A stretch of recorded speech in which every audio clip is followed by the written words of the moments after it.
IAS కావడమే మీ లక్ష్యమా? Analogue ఐఏఎస్తో మీ గమ్యాన్ని చేరండి.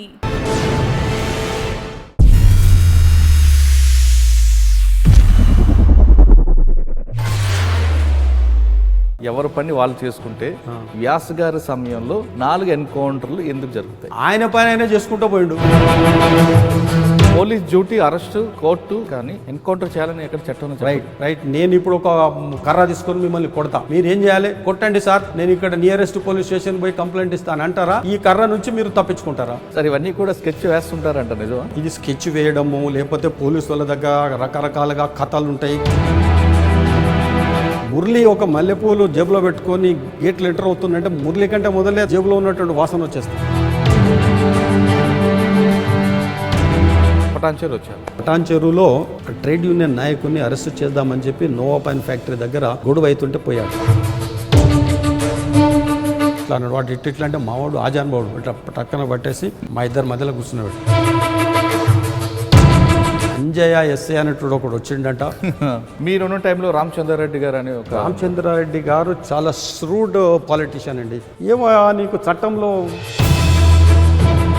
ఆయన భాష, నువ్వు ఇవ్వడా, నువ్వు బీసీవి, అవునా? అవును సార్. నేను ఎస్సీని, నీకు తెలుసు కదా సార్. సార్ విన్ని అని అన్నా. సంస్థల గారి యాక్షన్ ఎలా ఉంటుందండి? ఆయనకి మీకున్న అనుబంధం ఒక కేసు గురించి చెప్పగలరా? అంటే హరి అని ఒకడు అప్పుడు చాలా పెద్ద న్యూసెన్స్గా ఉండే. అప్పుడు తర్వాత వాడు చనిపోవడం ఇదంతా జరిగింది. చనిపోవడం అంటే పారిపోతుంటే అనేది కాదు. నీకొక కలం ఉంది, నీకొక గలం ఉంది, నాకు పోలీసు దళం ఉంది. కలం బలం ఇది ప్రాస తీసుకొస్తున్నారు. అన్నిటికీ పిడుక్కు పిండాకుడుకు ఒకటే మంత్రం ఎట్లుంటుందండి. సరే, 3 సంవత్సరాలు మేల చెరువు పనిచేసినప్పుడు అక్కడ ఒక మీరు చెప్తున్న గుంటూరు ఆ ఫ్యాక్షన్ కల్చర్ కూడా కనిపిస్తుంటుంది. ఆ ఫ్యాక్షన్ కల్చర్ చాలా ఉండే అక్కడ. మల్లారెడ్డిగూడెం అనేది ఒక ఫ్యాక్షస్ విలేజ్. మొత్తం ఊరంతా మళ్ళీ ఊరు తగలబెడతారు, నన్ను తగలబెడతారు, ఇదంతా అవుతుంది. అంటే మీరు చనిపోయాడంటే సీన్ మరి వేరే ఉంటుంది అక్కడ. వేరే కాదండి, ఊరుకూరు తగలబెడతారు, చేస్తారు. రౌడీ అయినా అవును, ఎవరో పోలీస్ ఇద్దట్లో ఎవరో ఒకటి ఉండాలి. ఆ డైలాగ్ తర్వాత సినిమాలు రావడంతో ఇది అంజయ్ గారి డైలాగ్ అని మేము చెప్పుకునేవారు. ఆ తర్వాత మీకు యాక్సిడెంట్ అయినట్టు. ఆ యాక్సిడెంట్కి ఒకసారి చెప్పండి. యాక్సిడెంట్ ఏం లేదండి. ఆ రోజు ఏంటంటే నేను నల్గొండలో పోతే అక్కడ ఏం జరిగిందంటే కార్ నంబర్ తెలియదు, కార్ డ్రైవర్ కూడా తెలియదు. ఆర్టీసీ బస్సును గుద్దేసిండు. కానీ మీకు జరిగిన యాక్సిడెంట్ అన్నది ఎవరు కాన్స్పిరసీ చేశారు అన్నది చేసిండ్రే అనుకుందాం. జాతస్య ధ్రువం మరణం. గద్వాల్లో పనిచేస్తున్న తర్వాత అప్పుడు Rajasekhara Reddy has picked me. రాత్రి దాని తర్వాత ఆయన పిలవడము, నేనున్నాను నువ్వు పోన్నాడు, అంతే ఒకటే మాట. రాజశేఖర రెడ్డి గారు ఆయన చనిపోవడం నా దురదృష్టం. ఆయన బతికుంటే.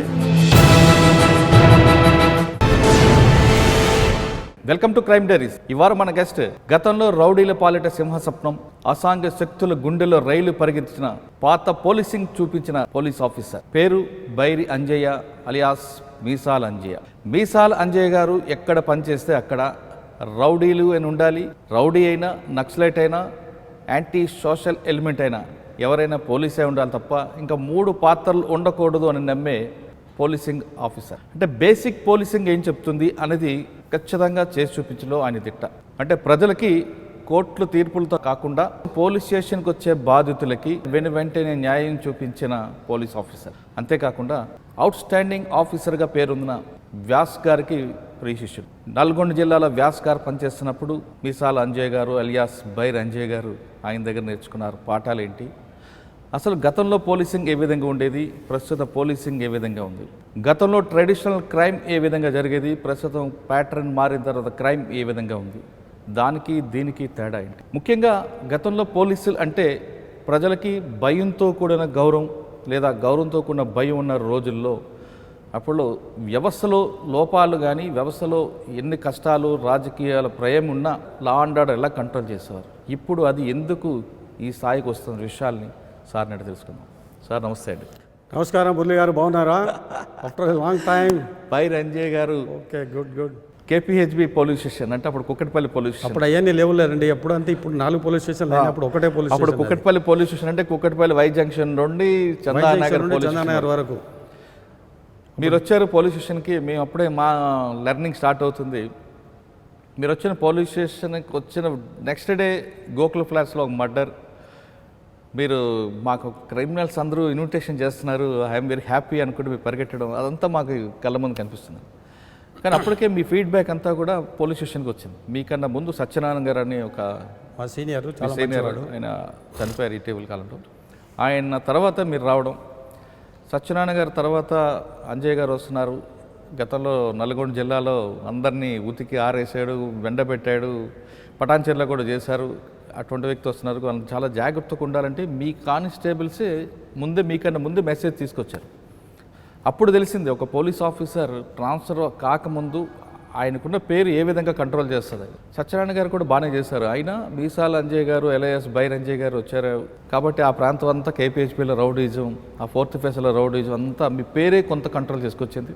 అదే టైంలో గోకుల్ ఫ్లాట్స్లో మర్డర్ అవడం, ఆ దొంగ మర్డర్ చేసిన వ్యక్తి కూడా మోటార్ సైకిల్ మీద పారిపోతుంటే మీద ఎస్ఐ అప్పుడు గోవర్ధన్ చేజ్ చేయడం, ఇదంతా కూడా కళ్ళకి కట్టినట్టు కనిపిస్తుంటుంది. సార్ మీరు డిపార్ట్మెంట్లోకి వచ్చినప్పుడు పోలీసింగ్ వేరేగా ఉంటుంది. బేసిక్ పోలీసింగ్, రౌడీజం కానీ ఎవిడెన్స్ అయితే పోలీసు ఉండాలి లేదా వాడని ఉండాలి తప్ప ఇద్దరు ఉండడం అనేది మీరు ఒప్పుకునేవారు కదా. మీరే కాదు ఆ వ్యవస్థలో పనిచేస్తున్న వాళ్ళు అప్పుడు ఆ కాలంలో కూడా అట్లా ఉండే మా గురువులు కూడా అట్లా చెప్పేవారు. అయితే రౌడీ అనేది ఉండాలి, మనమే ఉండాలి, ఇద్దరు ఒక ఊళ్ళో ఉండడానికి వెళ్ళలేదు, సమస్య లేదండి. అదే టైంలో మీరు నల్గొండ ఆ ప్రాంతం పనిచేస్తున్నప్పుడు ఒకవైపు రౌడీజం, యాంటీ సోషల్ ఎలిమెంట్స్, అదేవిధంగా నక్సల్స్ మూవ్మెంట్, ఇన్ని రకాలు ఉండేవండి. వీటిని ఏ విధంగా కంట్రోల్ చేసుకొచ్చేవారు? అది ముఖ్యంగా వ్యాస్ గారి దగ్గర పనిచేయడం అనేది అది ఆషామాష వ్యవహారం కదా, అదొక మీకు ఒక గిఫ్ట్. అది ఆయన దగ్గర ఏం నేర్చుకున్నారు? తర్వాత క్రమేపీ మీరు రిటైర్ అయ్యేసరికి ట్రెడిషనల్ క్రైమ్ నుంచి వైట్ కాలర్ రెఫరెన్స్ వచ్చింది. వైట్ కాలర్ రెఫరెన్స్ తర్వాత సైబర్ క్రైమ్కి వచ్చింది. అంటే సైబర్ క్రైమ్ ఎంటర్ అవుతున్న టైంలో మీరు రిటైర్ అయిపోయారు. అప్పటికి క్రైమ్ ఎలా పెరుగుకుని వచ్చింది, క్రైమ్ ప్యాటర్న్ ఏ విధంగా మార్చి వచ్చింది, ప్రజలకి అప్పట్లో పోలీసుల మీద ఒక రెస్పెక్ట్, ఒక భయం ఉండేది, క్రమేపీ తగ్గడానికి కారణం ఏంటి? వాటితో పాటు రిటైర్ అయిన తర్వాత మీరు ఇదే సిద్దిపేటలో పోటీ చేయడం, అంటే ఒక పోలీస్ ఆఫీసర్ మీరు అప్పుడు ఇంకా సర్వీస్ ఉంటుండగానే మీరు ఎలక్షన్ రావడం, అదంతా కూడా ఒక సినిమా కథలా కనిపిస్తుంటుంది. ఇవన్నీ పరిణామాలకి చెప్పే ముందు బైరి అంజయ్ గారి కుటుంబ నేపథ్యం, అసలు పోలీస్ ఆఫీసర్ ఎందుకు అవ్వాలనుకున్నారు చెప్పు. అదేం లేదండి, నాకు చిన్నప్పటి నుంచి యూనిఫామ్డ్ సర్వీసెస్ అంటే అమితమైనటువంటి ప్రేమ. స్కూల్ డేస్లో నేను భారత్ స్కౌట్స్ అండ్ గైడ్స్లో ఉండేవాడిని. అందులో కూడా నేను హయ్యెస్ట్ ప్రెసిడెంట్ స్కౌట్స్ అని ఉంటుంది అందులో అప్పుడు కలకత్తా దగ్గర కళ్యాణికి పోయాను, ఎలహాబాద్లో ఉన్నటువంటి ఆల్ ఇండియా జాంబూరీ అటెండ్ చేశాను. చాలా ఇంట్రెస్ట్ నాకు. అక్కడ నుండి కాలేజ్కి రావడం జరిగింది. కాలేజ్కి వచ్చిన తర్వాత కూడా మళ్ళీ NCC national cadet corps NCC. మీ సొంత ఊరు సిద్దిపేట్. Born brought up. నేను ఇక్కడ బీఎస్సీ ఫైనల్ ఇయర్ వరకు 73-74 ఇక్కడ డిగ్రీ అయిపోయింది. అయిన తర్వాత హైదరాబాద్ పోయాను. హైదరాబాద్ పోయిన తర్వాత ఎంఎస్సీ బాటనీలో సీట్ వచ్చేసింది. ఇవి ఎంఎస్సీ చేసేస్తే లాంగ్ టర్మ్ అవుతుంది, ఉద్యోగం అంత తొందర రాదేమో అని చెప్పేసి మిత్రులు అంటే అది వదిలిపెట్టేసి బీఈడ్లో జాయిన్ అయ్యాను. మాసప్ ట్యాంక్లో గవర్నమెంట్ కాంప్రహెన్సివ్ కాలేజ్ ఆఫ్ ఎడ్యుకేషన్లో అందులో జాయిన్ అయినాం. బీఈడ్ చేస్తూ ఉన్నాను. ఇంకొక 4 సబ్జెక్ట్స్ ఎగ్జామ్స్ అయిపోయినాయి. ఇంకా నెక్స్ట్ ఎగ్జామ్ పోతూ ఉన్నాను. పోతా ఉంటే పోస్ట్ మ్యాన్ వచ్చినాడు, సార్ ఒకటి లెటర్ సార్ అని. ఏంట్రా అని చెప్పి చూస్తే you are appointed I sub inspector of police with in bracket civil అని చెప్పేసి అందులో యూ షుడ్ రిపోర్ట్ ఇమీడియట్లీ అని చెప్పేసి చేసినాడు. మా రూమ్మేట్స్ వాళ్ళు ఉంటే ఇంక అన్నానికి వచ్చేసింది అని చెప్పేసి ఇమీడియట్గా నాంపల్లికి పోవడము, నాంపల్లి గవర్నమెంట్ హాస్పిటల్ పోయి అక్కడ మెడికల్ సర్టిఫికేట్ తీసుకొని సంగారెడ్డికి పోవడం, సంగారెడ్డిలో సర్టిఫికేట్స్ వెరిఫికేషన్ చేయడం. అప్పుడు ఏఎస్ బోస్ గారు నుండి ఏ సుభాష్ చంద్ర బోస్ గారు అని. ఆ సుభాష్ చంద్ర బోస్ గారు ఎటువంటి పోలీస్ ఆఫీసర్ అంటే ఫర్ ది ఫస్ట్ టైం పాత ఎర్స్ట్వైల్ ఆంధ్రప్రదేశ్లో ఫస్ట్ ఎన్కౌంటర్ ఆయన చేసినాడు. గిరాయపల్లి ఎన్కౌంటర్ అని అప్పుడు చాలా ఫేమస్. గిరాయపల్లి ఇక్కడ ములుగు దగ్గర ఉంటుంది. గిరాయపల్లి ఎన్కౌంటర్కు ఈజ్ ది రూట్ కాజ్. అప్పుడు అతను చాలా ఫేమస్. సరే, చాలా మంచి ఆఫీసరు. దాని తర్వాత ఆయన రిజైన్ చేసినాడు, వ్యాపారం చేసుకున్నాడు. తర్వాత ఇస్ అ డిఫరెంట్ మ్యాటర్. అక్కడ మేము ఆయనకు రిపోర్ట్ చేసి ఓకేనాయా చైనావు, చాలా జాగ్రత్త, బాగా పనిచేసుకో అని చెప్పేసి సర్టిఫికేట్ వెరిఫికేషన్ అనేది తెల్లారి మళ్ళీ పోయి అనంతపూర్లో 16/4/76 అనంతపూర్లో ట్రైనింగ్ చేయడం జరిగింది. ట్రైనింగ్ అయిన తర్వాత మళ్ళీ ఇంకా నేపథ్యం స్టార్ట్. 76 నుంచి 2008 వరకు ప్రస్థానం. ఓకే, ఫస్ట్ పోస్టింగ్ ఎక్కడ? ఫస్ట్ పోస్టింగ్ నేను ప్రాక్టికల్ ట్రైనింగ్ పీటీసీ అనంతపూర్ నుంచి వచ్చేసిన తర్వాత శంషాబాద్ విలేజ్. అప్పుడు అది ఈ శంషాబాద్ అనేది ఇప్పుడు ఈ ఎయిర్పోర్ట్లు, ఈ రోడ్లు, ఇవి అదంతా అప్పుడు ఏం లేదు. రూపాయలకి ఎకరం శంషాబాద్లో అప్పుడు రోడ్ సైడ్. శంషాబాద్లో 7 months ప్రాక్టికల్ ట్రైనింగ్. ఆ ట్రైనింగ్ అయిన తర్వాత ఇక్కడ వేకెన్సీస్ లేవని వాంట్ ఆఫ్ వేకెన్సీస్లో నన్ను ఇంకా నాతో పాటు మా బ్యాచ్మెంట్స్ ఒక 6 నల్గొండకు ట్రాన్స్ఫర్ చేసినారు. సార్ శంషాబాద్లో మీరు ఫస్ట్ ఎవరి దగ్గర నేర్చుకున్నారు ట్రైనింగ్? నేను అక్కడ బాలాజీరావు గారు అని చెప్పేసి మాకు ఒక ఇన్స్పెక్టర్ ఉండే సిఐ గారు. ఆయన కానిస్టేబుల్ నుంచి సిఐ అయినా కానీ అమోఘమైనటువంటి నాలెడ్జ్, అమోఘమైన నాలెడ్జ్. ఫస్ట్ ఎస్పీ ఎవరు మీకంటే? అప్పుడు ఎస్పీ బిఎం రామలింగేశ్వరరావు గారు. నేను ట్రైనింగ్లో ఉన్నప్పుడు బిఎం రామలింగేశ్వరరావు గారు. అయిన తర్వాత ఇక్కడ అంటే నేను ఈ మాత్రం పోలీసింగ్ ఆ 7 months నేర్చుకున్నానంటే అది బాలాజీరావు సిఏ గారి యొక్క దయాదాక్షిణ్యమే. ఎందుకు అనంటే నేను అక్కడ రిపోర్ట్ చేసిన తర్వాత కిందికి మీదికి ఇట్లా చూసేసి అన్నీ నన్ను మళ్ళీ ఇంటర్వ్యూ చేసేసి అంతా చేసిన తర్వాత సరే ఒక బ్యాగ్ తెచ్చుకో అని పాపం ఆ బ్యాగ్కి అప్పుడు నేనేదో పీటీసీ అప్పుడు 320 రూపాయలు జీతం. తనే ఒక బ్యాగ్ కొనిచ్చేసి అందులో ఒక ఐపీసీ, ఓ సిఆర్పిసి, ఓ ఎవిడెన్స్ యాక్ట్, ఏపీపీఎం ఈ 4 అందులో పెట్టుకో అని చెప్పేసి ఇచ్చేస్తే పెట్టుకోవడం. ఆ బ్యాగ్లో వైట్ పేపర్స్, కార్బన్స్, గుండు సూదులు, ఫైల్ ట్యాగ్స్ ఇవన్నీ ఇచ్చినాడు. ఆ 7 months అండి ఆయన ఎక్కడ పోతే అక్కడ తీసుకెళ్ళడం. అప్పుడు ఈ సిఐలకు వెహికల్స్ లేవు. నేను ఒక ఇన్సిడెంట్ చెప్తా ఆయనకు. నాకు ఒకటి వెస్పా ఉండే, అక్కడి నుంచి వచ్చిన వెస్పా తీసుకున్నా. ఆ వెస్పా మీద నేను చేయాలి, పెట్రోల్ ఆయన ఒప్పిస్తుండే. ఆయన వెనకాల కూర్చుండే. ఆయననేమో 6.5 feet, ఇక లారెల్ అండ్ హార్డే లాగా ఆయన నేను ఇద్దరు పోతుంటే అట్లా ఉంటుండే. పోయిన తర్వాత ఒకరోజు ఇక్కడ అప్పుడు 4 పోలీస్ స్టేషన్లు ఉండే ఆయనకు. నార్సింగ్లో ఇన్సిడెంట్ అయిందంటే పోయి నీ స్కూటర్ అంటే కూర్చొని వెనక కూర్చున్నాము. నా స్కూటర్కి వెనకాల టైర్ లేకుండే, స్టెప్నీ లేకుండే. వెస్పాకి లోపల డిక్కీలో ఇస్తాడు కదా. బషీర్బాగ్ దగ్గరకు వచ్చేసినాం. సిటీ కొత్త అంటే ఏదో స్టూడెంట్గా కొంతకాలం ఉన్నాను తప్ప పెద్ద పర్ఫెక్ట్ ఏం కాదు కదా. అక్కడ అయిన తర్వాత లైట్లు పడ్డాయి, మళ్ళీ డ్రైవింగ్ కొత్త. అక్కడికి వచ్చేసిన తర్వాత అది లైట్ పడంగానే నేను చూసుకోలే లైట్ను, నేను వెళ్ళిపోయాను. ఈయన ఏం చేసిండే లేచి నిలబడ్డాడు ఇట్లా అని. ఇట్లా ఉంటే స్కూటర్ వెళ్ళిపోయి ఎక్కడ పోయింది. బషీర్బాగ్ దాటిన తర్వాత అది పెట్రోల్ బంక్ దాటిన తర్వాత పీజీ హాస్టల్ ఉంటుంది. నేను అక్కడ చూసుకున్నా. స్కూటర్ ఏమో లైట్గా ఉంది ఏందని చెప్పి చూసే వరకు లేడు. ఇక నా చెమటలు, నా భయము అప్పుడు అని ఇట్లా నడుచుకుంటూ వచ్చేసి ఎవడరా నీకు ఉద్యోగం ఇచ్చింది అని ఇక ఎట్లా అంటే బండబూతులుగా అట్లా ఏడుపు వస్తుంది. ఉద్యోగం భయం ఇదంతా ఉన్నది. మళ్ళీ ఏడ్చుకుంటే అట్లా మళ్ళీ కూర్చొని పోయినాం. కానీ చాలా దయార్థ హృదయుడు. అంత అయిన తర్వాత మళ్ళీ ఇంటికి పోయిన తర్వాత భోజనం పెట్టించేవాడు. అంత పని ఎంత పిన్ పాయింట్గా నేర్పించేవాడు అని అంటే. ఇప్పుడు అంతా కంప్యూటర్లు ఇవన్నీ అప్పుడు ఏం లేవు. ఒక కార్బన్ పెట్టాలని అంటే కార్బన్ కింద ఒక వైట్ పేపర్ పెట్టాలంటే ఎట్లా పెట్టాలనేది కూడా నేర్పించేస్తున్నాం. ఇంక్వెస్ట్ కాలం నెంబర్ మొత్తం 26 కాలమ్స్ ఉంటే ఒక్కొక్క కాలం ఏ విధంగా ఫిల్ చేయాలి ఏది అనేది చాలా బ్రహ్మాండంగా నేర్పించింది. కానిస్టేబుల్ నుంచి వచ్చినా కానీ ఆయన లాంగ్వేజ్ కూడా చాలా బ్రహ్మాండంగా ఉండేది. సో ఈ మాత్రం పోలీసింగ్ మేము నేర్చుకున్నామంటే ఆయన దగ్గర.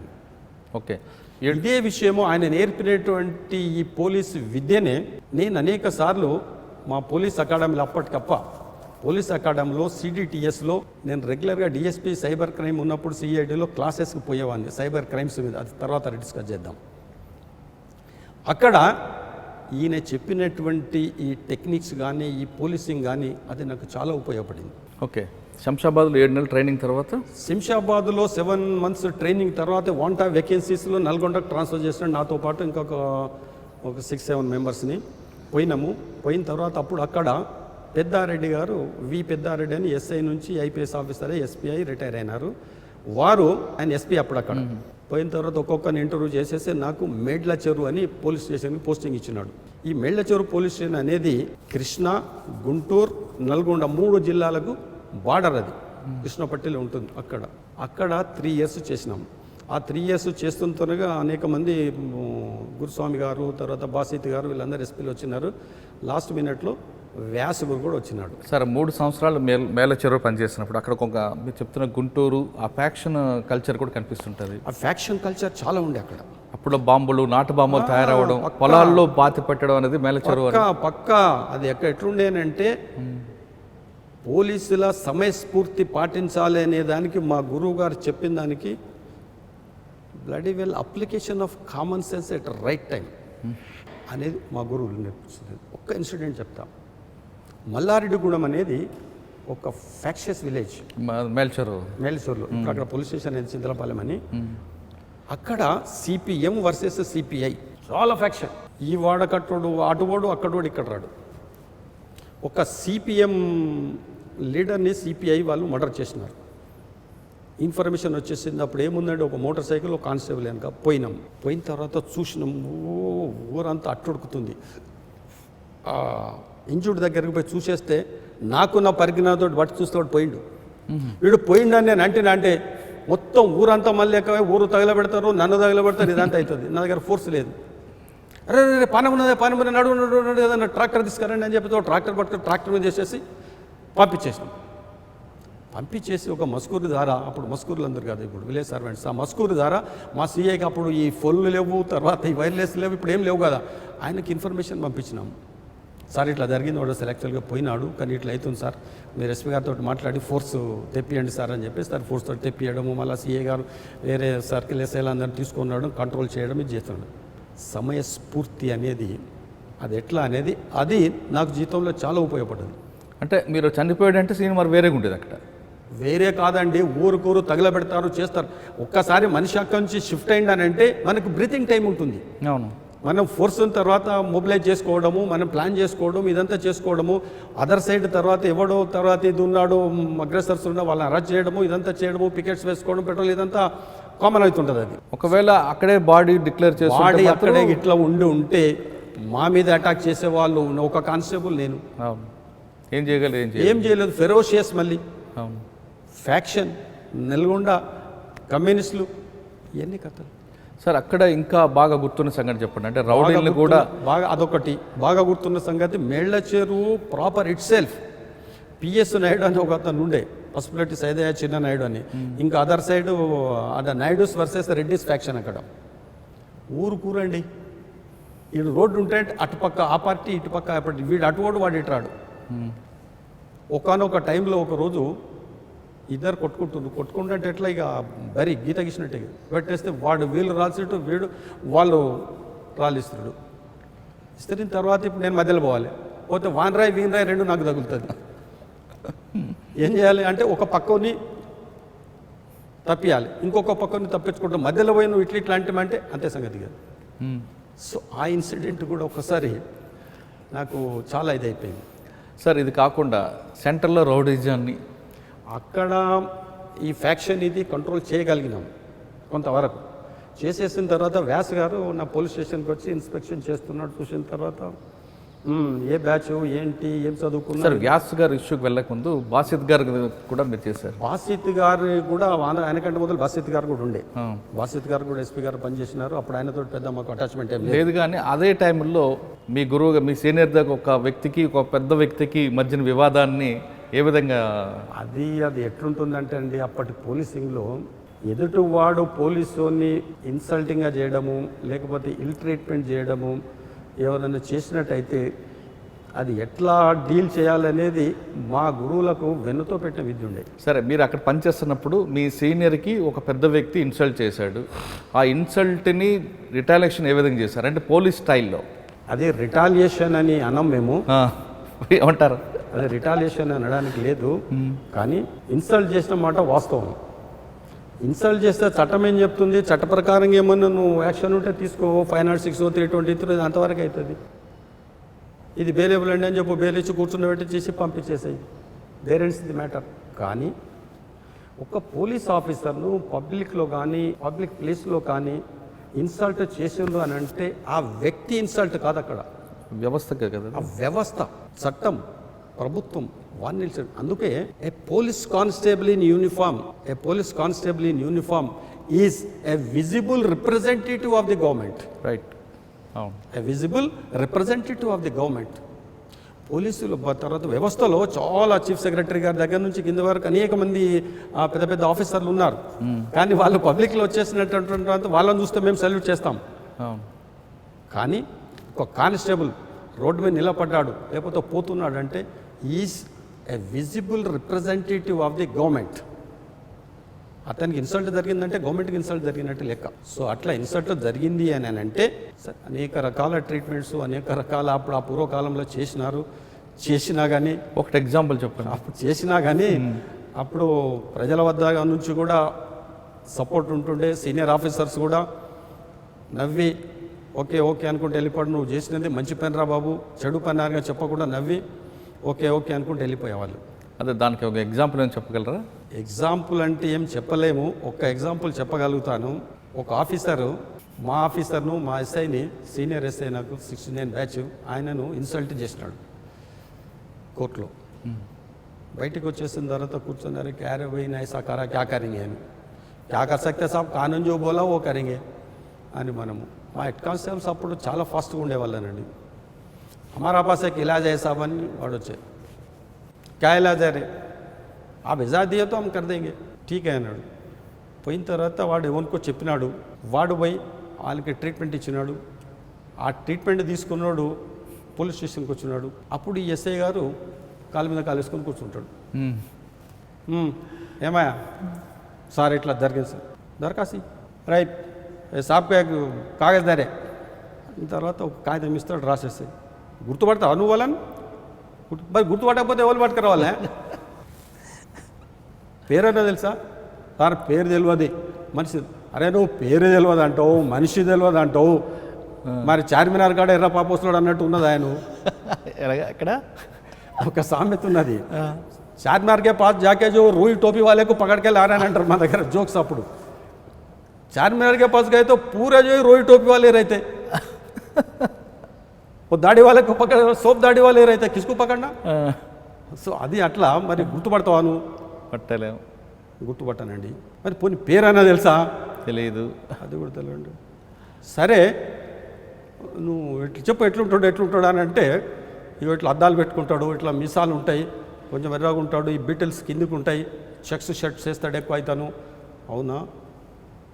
अरे खादार रेड कांस्टेबल ये साहब बोले से जो कौन है जरा देखे पकड़ के बुला के ला रहे हैं. वो 10 మందిని తీసుకొస్తాడు మా వాడు. గుర్తుపట్టు వెళ్ళాను. ఈయనగా సార్ పో జారే, ఈయనగా పో మరి ఇంకేమని చెప్పు. సరే ఇంకా మేము మా ఇన్ఫర్మేషన్ సిస్టమ్ చాలా పకడ్బందీగా ఉంటుందండి, మేము ప్రయత్నం చేద్దాం. ప్రయత్నం 6 నెలల తర్వాత కేసు క్లోజ్. కానీ పంపింది మీ వాళ్ళే కదా? పంపింది మా వాళ్ళు అని మేము అనుకోవడము, కానీ ఆ విక్టిమ్ అనుకుంటున్నాడు. విక్టిమ్ అనుకున్నాడు, నేను ఫలానా వాడు ఈ పోలీస్ ఆఫీసర్ను నేను ఇన్స్టాల్ చేసినందుకు నాకు ఈ ట్రీట్మెంట్ చేసినారు వీళ్ళు, కానీ మేము చేయలేదు. ఓకే, అదే విషయం అప్పుడున్న ఎస్పీ గారు తెలిసినప్పుడు ఎస్పీ గారు కూడా చెప్తే, అప్పుడు తర్వాత వాళ్ళు ఆ విక్టిమ్ ఆఫీసర్ ఏదవుతుందో వాళ్ళ డిస్ట్రిక్ట్ హెడ్కి చెప్పడము, ఆ డిస్ట్రిక్ట్ హెడ్ మా డిస్ట్రిక్ట్ హెడ్ చెప్పడము, మా డిస్ట్రిక్ట్ హెడ్ తర్వాత ఎస్ఐని పిలిపించేసరి క్యామ్ యా క్యా కర్ అల్లా కసం సాబ్ మేము కరాయిచ్చినాయి సాబ్ మాకు తెలియదు సార్, ప్రామిస్ సార్ అది అంటే. అవునా సరే అని చెప్పి డిఎస్పీ చెప్పి అదేందో చూడండి మీరు, అదేమో పట్టుకోండి అని చెప్పి చెప్పడము. 1-2 సార్లు చెప్తాడు, మర్చిపోతాడు. He knows what is policing. So అందుకొరకు దాని మీద పెద్ద స్ట్రెస్ చేయవలసిన అవసరం లేదు. అంటే ఒక చిన్న తప్పు చేస్తే అప్పట్లో ఆఫీసర్లు ఆ ఆఫీసర్ యొక్క క్రెడిబిలిటీ తీసుకొని వాళ్ళని ప్రొటెక్ట్ చేసేవారండి. అయితే అప్పటి ఆఫీసర్స్ ఏంటంటే, వీడు చేసినటువంటి పని వాడు గుడ్ ఫేత్లో చేసినాడా, గుడ్ ఫేత్లో చేసినాడా, బ్యాడ్ ఇంటెన్షన్లో చేసినాడా అది వెరిఫై చేసేవాళ్ళు. ఒకవేళ వాడు గుడ్ ఇంటెన్షన్లో చేసినాడు, గుడ్ ఫేత్లో చేసినాడు అంటే వానికి అన్ని విధాలా మా ఆఫీసర్స్ సపోర్ట్ చేసినారండి. అంటే గుడ్ ఫెయిత్లో ఒక మంచి పని అంటే ఐపీసీ 511 కాకుండా 512 చేసినా సరే, నీ ఐపీసీ సిఆర్పిసి పక్కన పెట్టు, అవన్నీ మాకు అవసరం లేదు. అవసరం లేదు కదా, అవసరమే, మనకు అవసరమే అవి. కానీ ఇప్పటికీ 1 నిమిషానికి పక్కన పెట్టుకుంటే మనము ఈయన చేసినటువంటిది మంచి కొరకు చేసి, వీడేమన్నా దురుద్దేశపూర్వకంగా బ్యాడ్ ఇంటెన్షన్ తోటి ఏమన్నా చేసినాడా, లేదా డిపార్ట్మెంట్ యొక్క గౌరవాన్ని కాపాడడానికి, సమాజంలో శాంత భద్రతలను కాపాడడానికి కొంచెం గీత దాటి ఏమన్నా చేసినాడా అనేది, గుడ్ ఫేత్లో చేసినాడా అనేది ఆఫీసర్స్ తెలుసుకునేవాళ్ళు. తెలుసుకొని ఒకవేళ గుడ్ ఫేత్లో వీడు చేశాడంటే మాత్రం డెఫినెట్గా వాడిని సపోర్ట్ చేసేవాళ్ళు. సార్ మీరు అక్కడ పనిచేస్తున్న సమయంలోనే వ్యాస్ గారు వచ్చారు. వ్యాస్ గారు అప్పుడు నేను మేలచోల్లో పనిచేస్తున్నప్పుడు నా పోలీస్ స్టేషన్ ఇన్స్పెక్షన్కి వచ్చినాడు, చూశాడు. అప్పటికి నాకు 4-5 ఇయర్సే సర్వీస్. చూసిన తర్వాత బాగున్నది, ఏం చదువుకున్నాడు, నేను బీఎస్సీ బీఎడ్ సరే అని పోయినాడు. నన్ను తెల్లారి ట్రాన్స్ఫర్ చేసినాడు అక్కడి నుంచి. చేసి SIANS anti naxalite squad Suryapet అని చెప్పేసి అక్కడ చేసినాడు. అక్కడికి నాతో పాటు బషీర్ అని మాకంటే సీనియర్, ఇంకోటి భిక్షపతి అని, నరసింహరాజు అని మా బ్యాచ్మెంట్ ఒక నలుగురిని ఆల్మోస్ట్ సేమ్ ఏజ్ గ్రూపు, కొంచెం మంచి హెయిర్ ఉన్న వాళ్ళని తీసుకొచ్చి పెట్టినాడు. మాకు ఆయన ట్రైనింగ్ ఇచ్చాడు. ఎట్లా ఎట్లా how to collect information, out ఏంటి. మీరు ఏం చేసేది లేదండి, మీరు ఏం చేయకండి, ఖాళీ ఇన్ఫర్మేషన్ తీసుకురండి, మిగతా నేను చూసుకుంటాను. నేను పోలీస్ ఆఫీసర్ అంటే ఆయననండి. ఆయన దగ్గర మేము పనిచేసినామని చెప్పుకోవడానికి ఒక క్వాలిఫికేషన్, ఒక గౌరవం. నువ్వు ఎవరెవరి దగ్గర పనిచేసినావా అంటే వ్యాస దగ్గర పనిచేసినావు సార్, ఇక్కడ అవునా, ఓ గుడ్ కూర్చో అంటాడు. అట్లా అది ఒక అడిషనల్ క్వాలిఫికేషన్. ఆయన దగ్గర పనిచేసినాడు. ఆయన దగ్గర పనిచేసిన కొద్ది కాలం అయినా కానీ is perfect police officer. Okay, సూర్యాపేటలో మీరు ఇన్ఫర్మేషన్ ఏమి ఇచ్చారు? ఇన్ఫర్మేషన్ అంటూ చాలా ఉన్నాయి. అన్ని ఇన్ఫర్మేషన్స్ రివీల్ చేయలేదు. It's not proper to reveal. Sir, ఆయన టైంలోనే కోర్టు ఆవరణలో లేదంటే మేజిస్ట్రేట్ ఇంటి దగ్గరలో ఒక పెద్ద ఎన్కౌంటర్ అయింది. దాంతో ఆయన పేరు నక్సల్స్ అప్పుడే ఆయన బాగా టార్గెట్ చేశారనేది వార్త. అదొకటే కాదు, ఆయన టార్గెట్ చేయడానికి అనేక కారణాలు ఉన్నాయి. అది నక్సల్స్ అంటే ఆయన టైంలో 4-5 అయినాయి, అది కరెక్టే.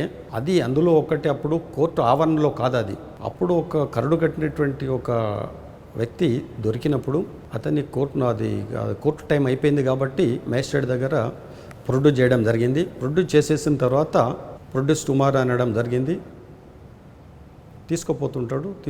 తీసుకుపోతుంటే అదే ఆవరణలోనే ఆ ఎస్ఐ రివాల్వర్ లాక్కొని వాడు పరిగెత్తాడు. పరిగెత్తిన తర్వాత పక్కన ఎస్కాట్ వాడు ఏం చేస్తాడు, ఇక వాడు తీసుకొని మళ్ళీ నాకు వాడు ఫైర్ చేసేస్తుంటే నీ సెల్ఫ్ డిఫెన్స్లో వీడు ఫైర్ చేయడం జరిగింది, ఆత్మరక్షణ కోసం. అది కథ. సార్, ఇవన్నీ కూడా స్కెచ్ వేస్తుంటారంట, నిజమా? ఇది స్కెచ్ అనేది ఏమి ఉండదండి. నేను నిన్ను కొడుతుంటాను, నువ్వేం చేస్తావు? ఆత్మరక్షణకు మళ్ళీ నన్ను ప్రొటెక్ట్ చేస్తావా లేదా? అవును. ఇది స్కెచ్ వేయడము, లేకపోతే పోలీసు వాళ్ళ దగ్గర రకరకాలుగా కథలు ఉంటాయి, అందులోంచి ఒక్కడు తీసేసి దాన్ని ఇట్లా యూజ్ చేస్తారు అనేది it's not correct. Okay, not correct. Act according to the situation, keeping in view of the constitution. Okay, కానీ అప్పట్లో ఒక పెద్ద టాక్ ఏముందంటే యాస్కార్ దగ్గర చాలా స్టోరీస్ ఉంటాయి. ఒక వ్యక్తిని తప్పించాలి అనుకుంటే, అంటే ఆయన మీరు చెప్పిన ఇందాక మంచి ఇష్యూలోకి వస్తుంది, వాడు గుడ్ ఫెయిల్ అయితే తప్పించాలని కదా, బ్యాడ్ ఫెయిల్ వీడిని కోర్టుకి తీసుకెళ్ళడం, జైలు పంపడం, రోజు తేవడం ఎందుకు, ఒకసారి తీసిపోద్దని ఆయన దగ్గర చాలా స్టోరీస్ ఉంటాయి. ఆ స్టోరీలు చాలా ప్లే చేసేవారు అని ఉంది. మీకు తెలిసిన స్టోరీ ఏమన్నా? అట్లేం లేదండి, ఆయన దగ్గర ఏదో స్టోరీస్ ఉంటాయి, ఆ స్టోరీకి దీనికి ఉంటే ఏం లేదు దాంట్లో. సిచ్యువేషన్ వచ్చింది మన దగ్గరికి, మన ముందుకు. ఓ మోటు సామెత ఉన్నది, cross the bridge when it comes అన్నారు. అక్కడ ఒక బ్రిడ్జ్ వస్తుంది, వాగు మీద ఒక బ్రిడ్జ్ ఉంటుంది, ఆ బ్రిడ్జ్ని ఎట్లా చేసుకోవాలి అనేది ఇవన్నీ వేస్ట్ మాటలు. పోతున్నాము, బ్రిడ్జ్ వచ్చేసింది, క్రాస్ చేయి. సిచ్యువేషన్ వచ్చింది, ఫేస్ చేయి. ఆ ఫేస్ చేసేటప్పుడు కూడా చట్టం అనేది ఒకటి ఉంది, రాజ్యాంగం అనేది ఒకటి, కాన్స్టిట్యూషన్ అనేది ఒకటి ఉన్నదని దృష్టిలో పెట్టుకో. That's all. Police officer you have to act according to law. కానీ యాస్కార్ దగ్గర ఒక ఐపీఎస్ ఆఫీసర్ కాకుండా ఒక ఇంజనీర్ కూడా ఉన్నాడని అంటుంటా. అంటే ఒక ఇష్యూ జరిగినప్పుడు how to escape, how to exit, how to operation, ఇవన్నీ కూడా ఆయన దగ్గర ఉన్నాయి. ఒక్క ఎగ్జాంపుల్ చెప్తా. ఇప్పుడు మాకు ఈ నలుగురికి ఆయన ట్రైనింగ్ ఇచ్చేటప్పుడు ఒకటే చెప్తుండే, చూడండి మీరు ఇంట్లో నుంచి బయలుదేరి ఏదైనా ఆపరేషన్ పోతున్నప్పుడు ఇంట్లో భార్య కూడా చెప్పకండి, ఇంట్లో నీతోటి కాన్సెప్ట్స్ కూడా చెప్పకండి. నలుగురిని తీసుకో, ఏదో ఒకటి పోతున్నామని చెప్పి ఊరు బయట పోయిన తర్వాత ఇప్పుడు చెప్పిన ఆపరేషన్ అని సెల్ ఫోన్లు అయ్యని లాగేసుకొని బ్రీఫింగ్ అక్కడ జరుగుతుంది. అయితే మా వాళ్ళు ఏంటంటే కానిస్టేబులరీ అప్పుడు అమాయకులు, మంచివాళ్ళు, వాళ్ళకు దురుద్దేశం ఏమి ఉండదు. అరే రాములు మనం రేపు సార్ చెప్పిండు, ఎస్పీ గారు చెప్పిండు అక్కడ పోవాలని ఇట్లా మనం అంటే, వాడు ఆ పోలీస్ స్టేషన్ ఎదురుగున్నటువంటి ఆ హోటల్లో పోయి కూర్చొని టీ దాక్కుంటా ఏమన్నా ఏమో తొందరగా పోతున్నామని వాడంటే, ఏం లేదు మా సార్ పని చెప్తుండే పోతున్నామని వాడు అలా అనుకోకుండా చెప్పడం, ఇట్లా ఇన్ఫర్మేషన్స్ లీక్ అవ్వడము ఇదంతా జరుగుతుంటుంది. కాబట్టి చెప్పొద్దు అనేది ఒకటి. రెండోది ఏంటంటే, ఎక్కడనైతే ఇవన్నీ ఉధృతంగా ఉన్నాయో పోయిన రూట్లో మళ్ళీ రాకూడదు, రిటర్న్ రాకూడదు, ఇన్ఫర్మేషన్ ఎవరితోటి షేర్ చేయకూడదు అనేది చెప్పి ఇట్లా అనేక రకాల ప్రొఫెషనల్ టాక్టిక్స్, ప్రొఫెషనలిజం అందరూ నేర్చుకోవాలి. అంటే అది ఒక్కటే కాకుండా మీరు చెప్తున్న ప్రొఫెషనల్ ఎంట్రీ ఎగ్జిట్ లేదా వెళ్ళిన రూట్లో రాకూడదని కాకుండా మాటలు తక్కువ, యాక్షన్ ఎక్కువ, నెంబర్ 1. నెంబర్ 2, థర్డ్ పార్టీ ఉన్నప్పుడు మన కళ్ళే మాట్లాడే తప్ప నోరు మాట్లాడకూడదు అనేది ఆయన దగ్గర ఉందండి. అట్లానంటే ప్రతి వ్యక్తికి ఏంటంటే silence is also a language అన్నారు. Silence is also a language. Language ఏంటి? నా లోపల ఉన్నటువంటి భావాలను మీకు చేర్చాలి. దాన్ని మాట రూపంలో చేర్చచ్చు, సైన్స్ అండ్ గెస్చర్స్ ద్వారా తెలియటు. మురళి అని నేను అన్నా అనుకో, అప్పుడు అంటే ఇట్లా అంటే ఏంది? అన్నం తిన్నావా అని, ఇట్లా అంటే తిన్నా అనేది. సో ఇట్లా సైన్స్ అండ్ గెస్చర్స్ అంటే కేవలం మీరు చెప్తున్న చేతులు కదలపకుండా, చేతులు కాళ్ళు లేకుండా కేవలం బాడీ లాంగ్వేజ్తోని లేదా కళ్ళు బొమ్మలతో కూడా అట్లానేం కాదండి. ఇప్పుడు ఒక్కొక్క సిచ్యువేషన్ బట్టి ఇప్పుడు 10 మంది ఉంటాం, 100 మంది ఉంటాం. ఆ 100 మందిలో ఒక ఆఫీసర్ సబార్డినేట్కు ఇన్స్ట్రక్షన్స్ ఇవ్వాలి. అరే పోయి పట్టుకరా పోరా, వన్ తీసుకురా పోరా అనేది మాత్రం గట్టిగా అరిచి చెప్పలేం కదా. సార్ చాలు. So it's a language, it's a body language అనండి, లేకపోతే సైన్స్ అండ్ గెస్చర్స్ అనండి, మీరేమన్నానండి. ఓకే. కానీ వ్యాస్ గారికి ఒక బ్యాడ్ హ్యాబిట్ కూడా ఉందని విన్నాడు. అరెస్టులు, కోర్టులు, పీటీ వారెంట్లు ఇవన్నీ వద్దు, డైరెక్ట్ అని. దాన్ని బ్యాడ్ హ్యాబిట్ అని అనకూడదు, ఆ వర్డ్ యూజ్ చేయకూడదు మనం. It's not bad. అంటే బ్యాడ్ హ్యాబిట్ అనేది నా వర్డ్ కాదు, అది మీ వర్డ్ అయినా పబ్లిక్ ఆయన గురించి ఎవరు అని అనుకున్నాగా ఆయన దగ్గర నుంచి చూసినాం కాబట్టి is a true police officer. అట్లే లేదు. కానీ ఒక ప్రశాంతమైన వాతావరణంలో ఒక వ్యక్తి కూర్చొని ఆలోచిస్తుంటే ఫలానా కేసులో ఫలానా వ్యక్తిని అరెస్ట్ చేసి రిమాండ్ చేసేస్తే ఇంత చేసినా కానీ విట్నెస్లు హాస్టైల్ అయిపోయి ఎవిడెన్స్ దొరకక ఆ రౌడీ కానీ లేకపోతే ఆ అసాంఘిక శక్తి కానీ బయటకు వచ్చేసి మళ్ళీ రిపీట్ చేస్తూ ఉన్నాడు. మరి ఎట్లా? ఏమిటిది? అది ఇవాళ అతనికి జరిగింది, మనకు జరగచ్చు, ఇంకెవరికైనా జరగచ్చు. ఎట్లా? హౌ టు కంట్రోల్ అనేదాన్ని ఒక్కసారి మనకు మనం సింహవలోకనం చేసుకుంటే, రివిజన్ చేసుకుంటే తప్పకుండా ఏదో ఒక మార్గం దొరుకుతుంది. అయితే చట్టాన్ని మనం చేతిలో తీసుకొని దాని తర్వాత కోర్టులు చేసే పని మనం చేయకూడదు. It's not correct. ఎవరి పని వాళ్ళు చేయాలి. పోలీసు పని పోలీసు వాడు చేయాలి, కోర్టు పని కోర్టు చేయాలి, ఎవరి పని వాళ్ళు చేయాలి. ఎవరి పని వాళ్ళు చేస్తే వ్యాస్కార్ టైంలో 4 ఎన్కౌంటర్లు జరుగుతాయి. కాదు, అది ఎక్స్చేంజ్ ఆఫ్ ఫైర్ అంటారా?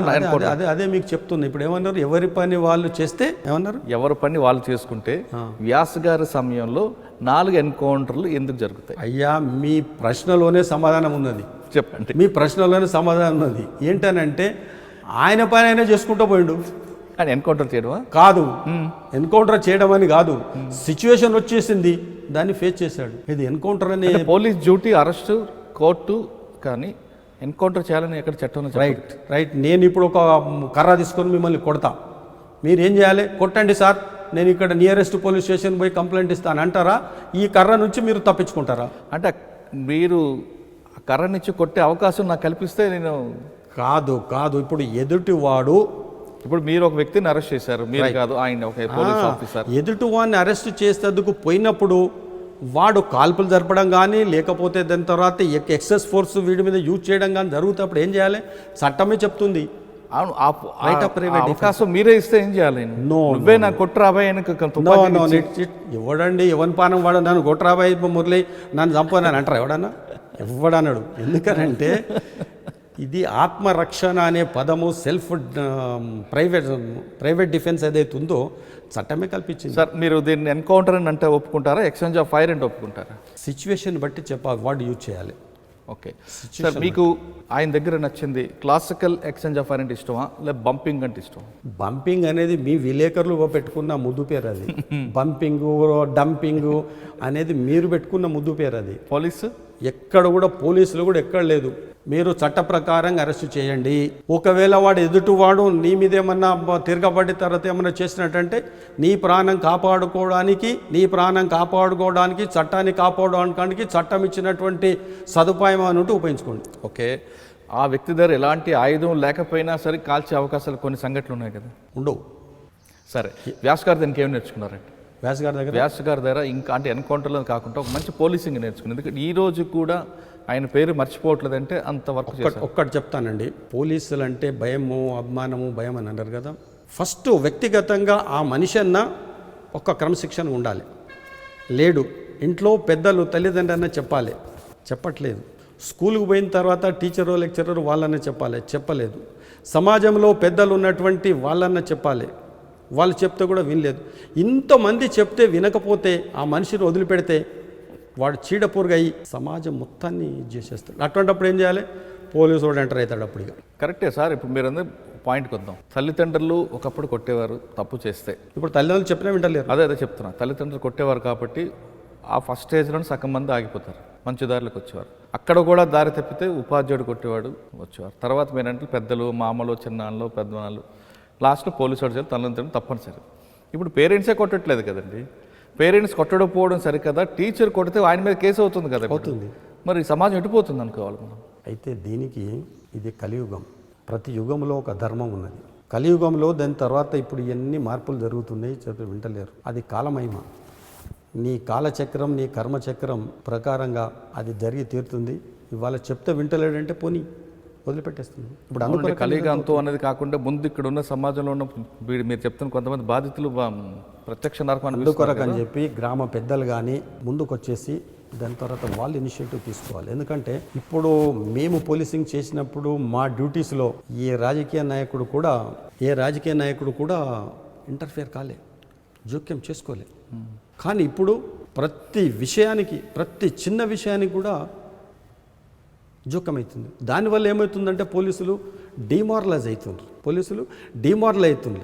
సరే మనకెందుకు లేదు, చట్టం ఏం చెప్తా చేద్దాం అనే లెవెల్లో పోతుంది. చట్టం ఏం చెప్తారో చెయ్యి, కానీ చేసేదేదో ఒక పద్ధతి ప్రకారం చెయ్యి. సార్ మీరు ఎక్కడ నుండి సూర్యాపేట నుంచి తర్వాత ఎక్కడికి వచ్చారు? అక్కడ నుంచి నేను నకరికల్. సూర్యాపేటలో ఉన్నప్పుడు ఇన్ఫర్మేషన్ ఇచ్చారు ఎస్పీ గారికి? ఆయన ఇచ్చిన వర్క్ మంచి వర్క్ అని రివీల్ చేయలేరు. యూనిట్ ఆఫీసర్కి చెప్పకుండా ఎవరు ఏ పని చేయరు. యూనిట్ ఆఫీసర్ అంటే అక్కడ ఉన్నటువంటి ఎస్పీ, సిఐడిలో పనిచేస్తే సిఐడి చీఫ్, ఇంటెలిజెన్స్లో పనిచేస్తే ఇంటెలిజెన్స్ చీఫ్. యూనిట్ ఆఫీసర్కి చెప్పకుండా పోలీసు వాళ్ళు ఏ పని చేయరు. తప్పకుండా ఆయన నాలెడ్జ్కి తీసుకుపోయి చేస్తారు. సూర్యాపేట తర్వాత నకరికల్ వచ్చినాను ల్యాండ్ ఆర్డర్కి. అక్కడ ఒక 1.5 year ఉన్న తర్వాత మెదక్ డిస్టిక్ రావడం జరిగింది. మెదక్ డిస్టిక్లో తూప్రాన్లో కొంతకాలం పనిచేసినాను. అక్కడ నుంచి పటాన్ చెరువుకి వచ్చాను. పటాన్ చెరువులో కూడా మళ్ళీ నన్ను మా అరవిందరావు గారి అక్కడికి పోస్టింగ్ ఇచ్చాడు. సార్ తూఫ్రాన్, నగరికేల్ ఈ ప్రాంతంలో మీకు గుర్తుండిపోయిన కేసు ఒకటి చెప్పండి. మీకు బాగా గుర్తుండిపోయిన కేసు? ఏం లేదు, రొటీన్ పోలీసింగ్. తూఫ్రాన్లో అప్పుడు కూడా మూమెంట్ ఎందుకుందండి? లేదు అంటే మీ తర్వాత కొంచెం మేము ఉన్నప్పుడు రామాయంపేట అదంతా. మళ్ళీ నేను రామాయంపేట ఎస్ఐ చేసినప్పుడు ఆ 4 ఊర్లు నిజామాబాద్ బార్డర్కు ఉన్నటువంటి 4 ఊర్లు మాత్రం ట్రమండస్ మూమెంట్ ఉండే. ఓకే, పటాన్ చెరువు వచ్చారు. పటాన్ చెరువు వచ్చేసిన తర్వాత పటాన్ చెరువులో మెయిన్ ప్రాబ్లం ఏముంటుందంటే industrial unrest, labour problem main problem అది. అక్కడ ఒక ఇన్సిడెంట్ చెప్తా మీకు. నాకంటే ముందు ఉన్నటువంటి మా మిత్రుడు ఒక ట్రేడ్ యూనియన్ నాయకుడిని అరెస్ట్ చేద్దామని చెప్పి నోవా పైన్ ఫ్యాక్టరీ దగ్గర గొడవ అవుతుంటే పోయి కర్ర తీసుకొని ఆయన కొట్టబోతుంటే అదే కర్రను వాడు పట్టుకొని ఆయన మీదకి తిరగబడ్డాడు. సరే ఈయన తప్పించుకున్నాడు. తర్వాత ఇది జరిగింది. అది అప్పుడు మన ఈయన అరవిందరావు గారు ఎస్పీ సీరియస్గా తీసుకున్నాడు. పోలీసు రోడ్డు మీద వాడేవాడండి. తర్వాత తిరగబడడానికి ఏందని చెప్పేసి లోకల్ సిఐ డిఎస్పీతో డిస్కస్ చేసేసి ఆ ఎస్ఐని ఇమీడియట్గా ట్రాన్స్ఫర్ చేసేసి నేను చేగుంటలో ఉంటే నన్ను అక్కడికి పిలిపించాడు. Taking charge of A police station is routine, you take charge of that fellow అన్నాడు. సరే, ఆ దట్ ఫెలో ఎవడనేది మా వాళ్ళ ద్వారా తర్వాత ఎస్పీ గారి ద్వారా అంత ఇన్ఫర్మేషన్ తీసుకొని అక్కడికి వచ్చేసిన తర్వాత నిజంగా చెప్పాలంటే ఇది రొటీన్ మ్యాటర్. టేకింగ్ ఛార్జ్ అనేది రొటీన్ మ్యాటర్. ఫైల్స్ జీడీలు ఇవి రొటీన్. వాడేనంటే మా హెడ్ కానిస్టేబుల్ వాడు ఉండే, అజ్మత్ అని 6 feet ఉండే. బయట వెనక కూర్చొని పెట్టుకున్న కాయరేవో అని అంటే ఫలానా మెరకు మాలం సాబ్చాలో అన్నాడు. మోటార్ సైకిల్లో పోయినాం. బయటకు వచ్చేస్తే నువ్వేనా అంటే నేనే సార్ ఇట్లా అన్నాడు. వాడు ఇట్లా అంటే మావాడు ఆజాన్ ఇట్లా టక్కన పట్టేసి మా ఇద్దరు మధ్యలో కూర్చున్నాడు. నేను మోటార్ సైకిల్ నడిపించాలి, వాడు వెనక కూర్చోవాలి మధ్యలో. వాడు నన్ను ఇట్లా గట్టిగా పట్టుకున్నాడు. మా హెడ్ కానిస్టేబుల్ వాడు బయట పోకుండా ఆయన రామచంద్రపురంలో తీసుకొని కస్టడీలో తీసుకొని పోలీస్ స్టేషన్కి వచ్చినాం. పోలీస్ స్టేషన్కి వచ్చేసరికి వాళ్ళ నెట్వర్క్ అండి ఇక్కడ తీసుకొచ్చుడు ఆలస్యమే లేదు. మొత్తం ఫ్యాక్టరీలలో మొత్తం దాదాపు ఒక 2500 ఇండస్ట్రీస్ ఉంటాయి ఆడ. ఇతను దాదాపు ఒక 100 ఫ్యాక్టరీలకు ట్రేడ్ యూనియన్ లీడర్. ఇదేతో చేస్తున్నా అని చెప్పి మా వాళ్ళు చేస్తున్నారు. పోలీస్ స్టేషన్ స్ట్రెంత్ ఎంత? 5-6 కానిస్టేబుల్ 10 మంది కంటే ఎక్కువ లేరు. ఉన్నోళ్ళతో దాంట్లో చేసేస్తే ఇమీడియట్గా నేను ఎస్పీ గారికి సెట్లో మాట్లాడిన ఇట్లా జరుగుతుంది సార్, ఓకే అని అక్కడ పెట్టకుండా ఇమీడియట్గా పంపించేసి. ఎట్లా పంపించాలి ఇమీడియట్గా? ఇప్పుడంటేనేమో జీపులు ఇవన్నీ ఉన్నాయి. మా హెడ్ కానిస్టేబుల్ అరే కైకు సాబ్ అని చెప్పి వాడు రోడ్డు మీద పోయి అంటే లారీ ఆపాడు. లారీలో వాడిని వేసుకున్నాడు, సంఘాలు వేసుకున్నాడు. ఒక కానిస్టేబుల్ పెట్టుకున్నాడు. తీసుకొని పోయి పొత్తడిపల్లి చౌరస్తాలు దిగి అక్కడ లోకల్ ఎస్ఐకి చెప్తే తీసుకొని పోయినారు. ఈ లోపల ఇక మొత్తం ఊరంతా ఇండస్ట్రీ మొత్తం కదిలింది. ఎస్పీ గారు చెప్పగానే ఆయన ఫోర్స్ పంపించడం చేశాడు. తర్వాత మొత్తం చేసేసాడు. అప్పుడు దాంతో అంజయ్య ఎస్ఐ అనేటువంటి ఒకడు వచ్చిండట, ఇక్కడ వీడు చేసిండు అన్నట్టు. అంటే నాకు అది చాలా మంచి పేరు తెచ్చింది. ఆ ట్రేడ్ యూనియన్ నాయకుడు అన్ని ఫ్యాక్టరీలలో స్ట్రైకులు చేపించడము, తర్వాత అన్రెస్ట్ అంటే అన్రెస్ట్ ఎక్కడ కూడా ఉత్పత్తి కాకుండా చేయడం. సో అట్లా అందరూ చాలా హెల్ప్ఫుల్గా ఉంటారు వాళ్ళు. సార్ పటాన్చేరులో అప్పటి వరకు కార్మిక సంఘాలు ఆ గొడవలు ఉన్న టైంలో ఒక ఇష్యూ జరగడం నవాబాద్ దగ్గర మీసాల అంజయ్య గారు రావడం జరిగింది. కానీ అదే పటాన్చేరులో మీసాల అంజయ్య గారు ఒక ఈవ్టీజింగ్ కేసులో ఒక వ్యక్తిని ఈవ్టింగ్ చేసిన వ్యక్తిని మెడలో బోర్డు వేసి పటాన్చేరు పోలీస్ స్టేషన్ చుట్టూ ఆ శాంతినగర్ కాలనీ అన్నీ తిప్పడం, దాని మీద ఒక పేపర్లో ఐటెం రావడం, ఆ విలేకరును కూడా బెదిరించడం అనేది జరిగింది. వాస్తవం బెదిరించడం అనేది మీరు అంటారు, ఇన్సిడెంట్ అనేది వాస్తవం. అసలు జరిగిన వాస్తవం ఏంటంటే అది ఆల్విన్ ఫ్యాక్టరీ అనేది వాచ్ ఫ్యాక్టరీ. అక్కడ ఆ వాచ్ ఫ్యాక్టరీలో అందరూ గర్ల్సే. అవును, వాళ్ళు ఇక్కడిసైట్ ముందు కంపెనీ ఎక్సైట్ పక్కన అదే లైన్లో ఉంటుంది, అందరు గర్ల్సే. ఇద్దరు పోకిరి విధవాళ్ళు ఆ అమ్మాయిలను టీచ్ చేసినారు. పొద్దున్నే 6:30కు అట్లా వాళ్ళు లోపల పోతుంటే చేసినట్టు. ఇంకా పోలీస్ స్టేషన్ పక్కకే నా క్వార్టర్. అప్పుడే నేను రెడీ అవుతున్నా, సార్ ఇట్లా జరిగింది సార్, పెద్ద వాళ్ళందరూ స్ట్రైక్ చేసేటట్టున్నారు సార్ అని చెప్పి మావాడు వచ్చి ఏంట్రా ఇట్లా అని అంటే ఇమీడియట్గా పోలీస్ స్టేషన్ పోవడం జరిగింది. అక్కడి నుంచి స్పాట్కి పోయినాం. పోయిన తర్వాత ఏం జరిగిందంటే ఇదంటే సరే అని వాళ్ళతో ఒక కంప్లైంట్ తీసుకొని అమ్మాయిల నేత లోపల ఉన్నాడు. మాకు కొన్ని ఇన్ఫర్మేషన్ ప్రకారంగా ఎవడైండొచ్చు అని చెప్పి చూసేసి 10 మందిని పట్టుకొచ్చి వీళ్ళ చేత టెస్ట్ ఐడెంటిఫికేషన్ అప్పుడు గుర్తుపట్ట అమ్మాయి అని అంటే దాన్ని గుర్తుపట్టినారు. మిగతా వాళ్ళని పంపించడం జరిగింది. ఇప్పుడు చట్టం ఏం చెప్తుంది, వాళ్ళ దగ్గర నుంచి ఒక కంప్లైంట్ తీసుకొని 354 పెట్టేసి 506 పెట్టు, 509 పెట్టు, వాళ్ళని అరెస్ట్ చేసేసి నువ్వు బెయిల్ ఇస్తే వదిలిపెట్టు, లేకపోతే కోర్టులో ప్రొడ్యూస్ చేయి. There ends the matter. Trial అప్పుడు వాళ్ళు ఏమైనా చెప్తే వీనికి శిక్ష. అది చట్టం. కానీ మీసాల అంజయ్య గారు ఏం చేశారు? సరే మేము ఏం చేసినాం అనేది అక్కడ ఇప్పుడు మీరే చెప్తున్నారు కదా, వాళ్ళను బట్టలు కూడా తీసేసి కట్రాయర్ మిన్నే ఊరంతా పరేడ్ చేసేస్తే ఓ విలేకరి అంతా నిజాం పాలనను తలపిస్తున్న ఎస్ఐ గారు అని చెప్పి వార్త రాసినారు. ఆ ఎస్ఐని అతన్ని బెదిరించినారు మీరు అంటున్నారు కదా. ఆయన వార్త రాసింది వాస్తవము, ఇన్సిడెంట్ జరిగింది వాస్తవము, బెదిరించింది అనేది వాస్తవం కాదు. ఎట్లా కాదు అని అంటే అప్పుడు ఒక సీనియర్ రిపోర్టర్ మిత్రుడు ఉండే, ఈ విషయం ఆయన దృష్టికి పోతే ఆ మిత్రుడు నాకు ఫోన్ చేసినాడు, సార్ మావాడు భయపడుతున్నాడు సార్, మీరు వాళ్ళని కొట్టినట్టు కొడతారేమోనంటే, అరే నేను విలేకరులు ఎందుకు కొడతాను నేను అని నేనన్నా. లేదు సార్ భయపడతా, మీరు పర్మిషన్ ఇస్తామని తీసుకొస్తా సార్, సారీ చెప్పిస్తా సార్ అని. సరే తీసుకొని అయితే రాపోమని చెప్పినాడు. తీసుకొచ్చినాడు, చూసినాము. తప్పైంది సార్ అన్నాడు. తప్పెందుకైంది, నువ్వు కరెక్టే రాసినావు, తప్పెందుకైంది అని మేము అన్నాం. ఈ వార్త రాయకుంటుంటే మంచిగా ఉండనేమో సార్. ఎందుకు మంచిగా ఉండే నువ్వే చెప్పు. నువ్వు రాసేది రాసినావు, రాయకుంటుంటే మంచిగా ఉండేమో నువ్వే అంటావు. సార్ చట్ట ప్రకారంగా చేసినట్టయితే వాళ్ళకు శిక్ష పడదు సార్, మీరు చేసింది కరెక్ట్ సార్, కాబట్టి కరెక్ట్ పనికి నేను ఇట్లా రాయడం కరెక్ట్ కాదు సార్ అన్నాడు. ఇప్పటికైనా తెలుసుకుందాం అన్నాడు. తెలుసుకుందాం. మరి ఎందుకంటే 15 రోజుల నుంచి ఇక్కడ పోలీస్ స్టేషన్ నుంచి హైదరాబాద్ పోయేటప్పుడు పోతలేవాట, అట్లా శంకర్పల్లి మీదకే పారిపోతున్నావాట, ఎందుకు అని అన్నా. మీరంటే భయం సార్ అని అన్నాడు. ఎందుకు భయం చెప్పు, కొడతారేమో. ఎందుకు కొడతావు, పోయిన వాళ్ళంతా పట్టుకొచ్చి కొడుతున్నామా? తప్పు చేసినాడు కొట్టినాడు, మరి ఇప్పుడు తప్పు చేసినావు నేను కొడుతున్నానా? నేను లేదు సార్ జరిగింది సార్. మళ్ళీ సార్ అట్లా చేయకు, నీకు ఒక కలం ఉంది, నీకు ఒక గలం ఉంది, నాకు పోలీసు దళం ఉంది. అదే మీ బలమా? అట్లా దళం కలం బలం ఇది ప్రాస తీసుకొస్తున్నారు. ఈ ప్రాస కాదు యాస కాదు, కానీ ఇది చూస్తున్నట్టు ఇది ఏమవుతుందనంటే నీ పని నువ్వు చేసుకుంటా, నా పని నేను చూసుకుంటూ పోతుంటే తర్వాత మధ్యలో సమాజానికి నష్టం జరుగుతుంది. సార్ ఇదే పటాన్చేరు పోలీస్ స్టేషన్లో మీరు ఎస్ఐగా పనిచేస్తున్న టైంలో, నేను అక్కడ పటాన్చేరులో మీరు పనిచేస్తున్న టైంలో నేను అక్కడ కొంతకాలం వచ్చాను. శాంతినగర్లో ఉండేవాడిని. మీ ఎదురుగా ఒక ఇరానీ కేఫ్ ఉంటుంది పటాన్చేరు పోలీస్ స్టేషన్ ఎదురుగా ఉంది. ఆ ఇరానీ కేఫ్ దగ్గరికి టీ తాగడానికి వచ్చిన టైంలో మీ వాళ్ళు ఎవరు కూడా పోలీస్ స్టేషన్ ఎదురుగా టీ తాగకూడదు, అటైనా తాగు ఇటైనా తాగు, స్టేషన్ ముందు ఉండకూడదు. ఎందుకు అంటే స్టేషన్ ఎదురు లోపల రాగానే ఎస్ఐ గారికి కనిపిస్తుంటారు. ఎస్ఐ గారు ఆడెవడరా పోలీస్ స్టేషన్ టీ తాగుతున్నాడు అని చెప్పేవారు, పంపించేవారు. అంటే అప్పుడు సిచ్యువేషన్ ఎలా కూడా ఉందంటే ఒక భయమైనా పంపించేది లేదు, పోలీస్ అంటే ఒక రెస్పెక్ట్ కూడా ఉంటుంది. ఎందుకంటే ఏం జరిగినా రేపు మనకు పోలీసు ఉన్నాడు అని ఒక ధైర్యంతో ఉండేవారు. కాబట్టి అంటే పోలీస్ స్టేషన్ ముందు నుంచి వెళ్ళడానికి భయపడే రోజులు చూసాం. పోలీస్ స్టేషన్ ముందు సిగరెట్ తాగడం, టీ కాను కాదు సిగరెట్ తాగడం అని మర్చిపోండి, ఇంకా టీ తాగడానికి భయపడే రోజులు ఉండేవి. ఇప్పుడు ఏంటి సార్, పోలీసులు ముందే రాంగ్ రూట్లో వచ్చి పోలీస్ స్టేషన్ ముందు నుంచే వాడు విచ్చలవిడితనం చేస్తున్నాడు, పోలీస్ స్టేషన్ సమీపంలోనే అన్నీ చేస్తున్నాడు.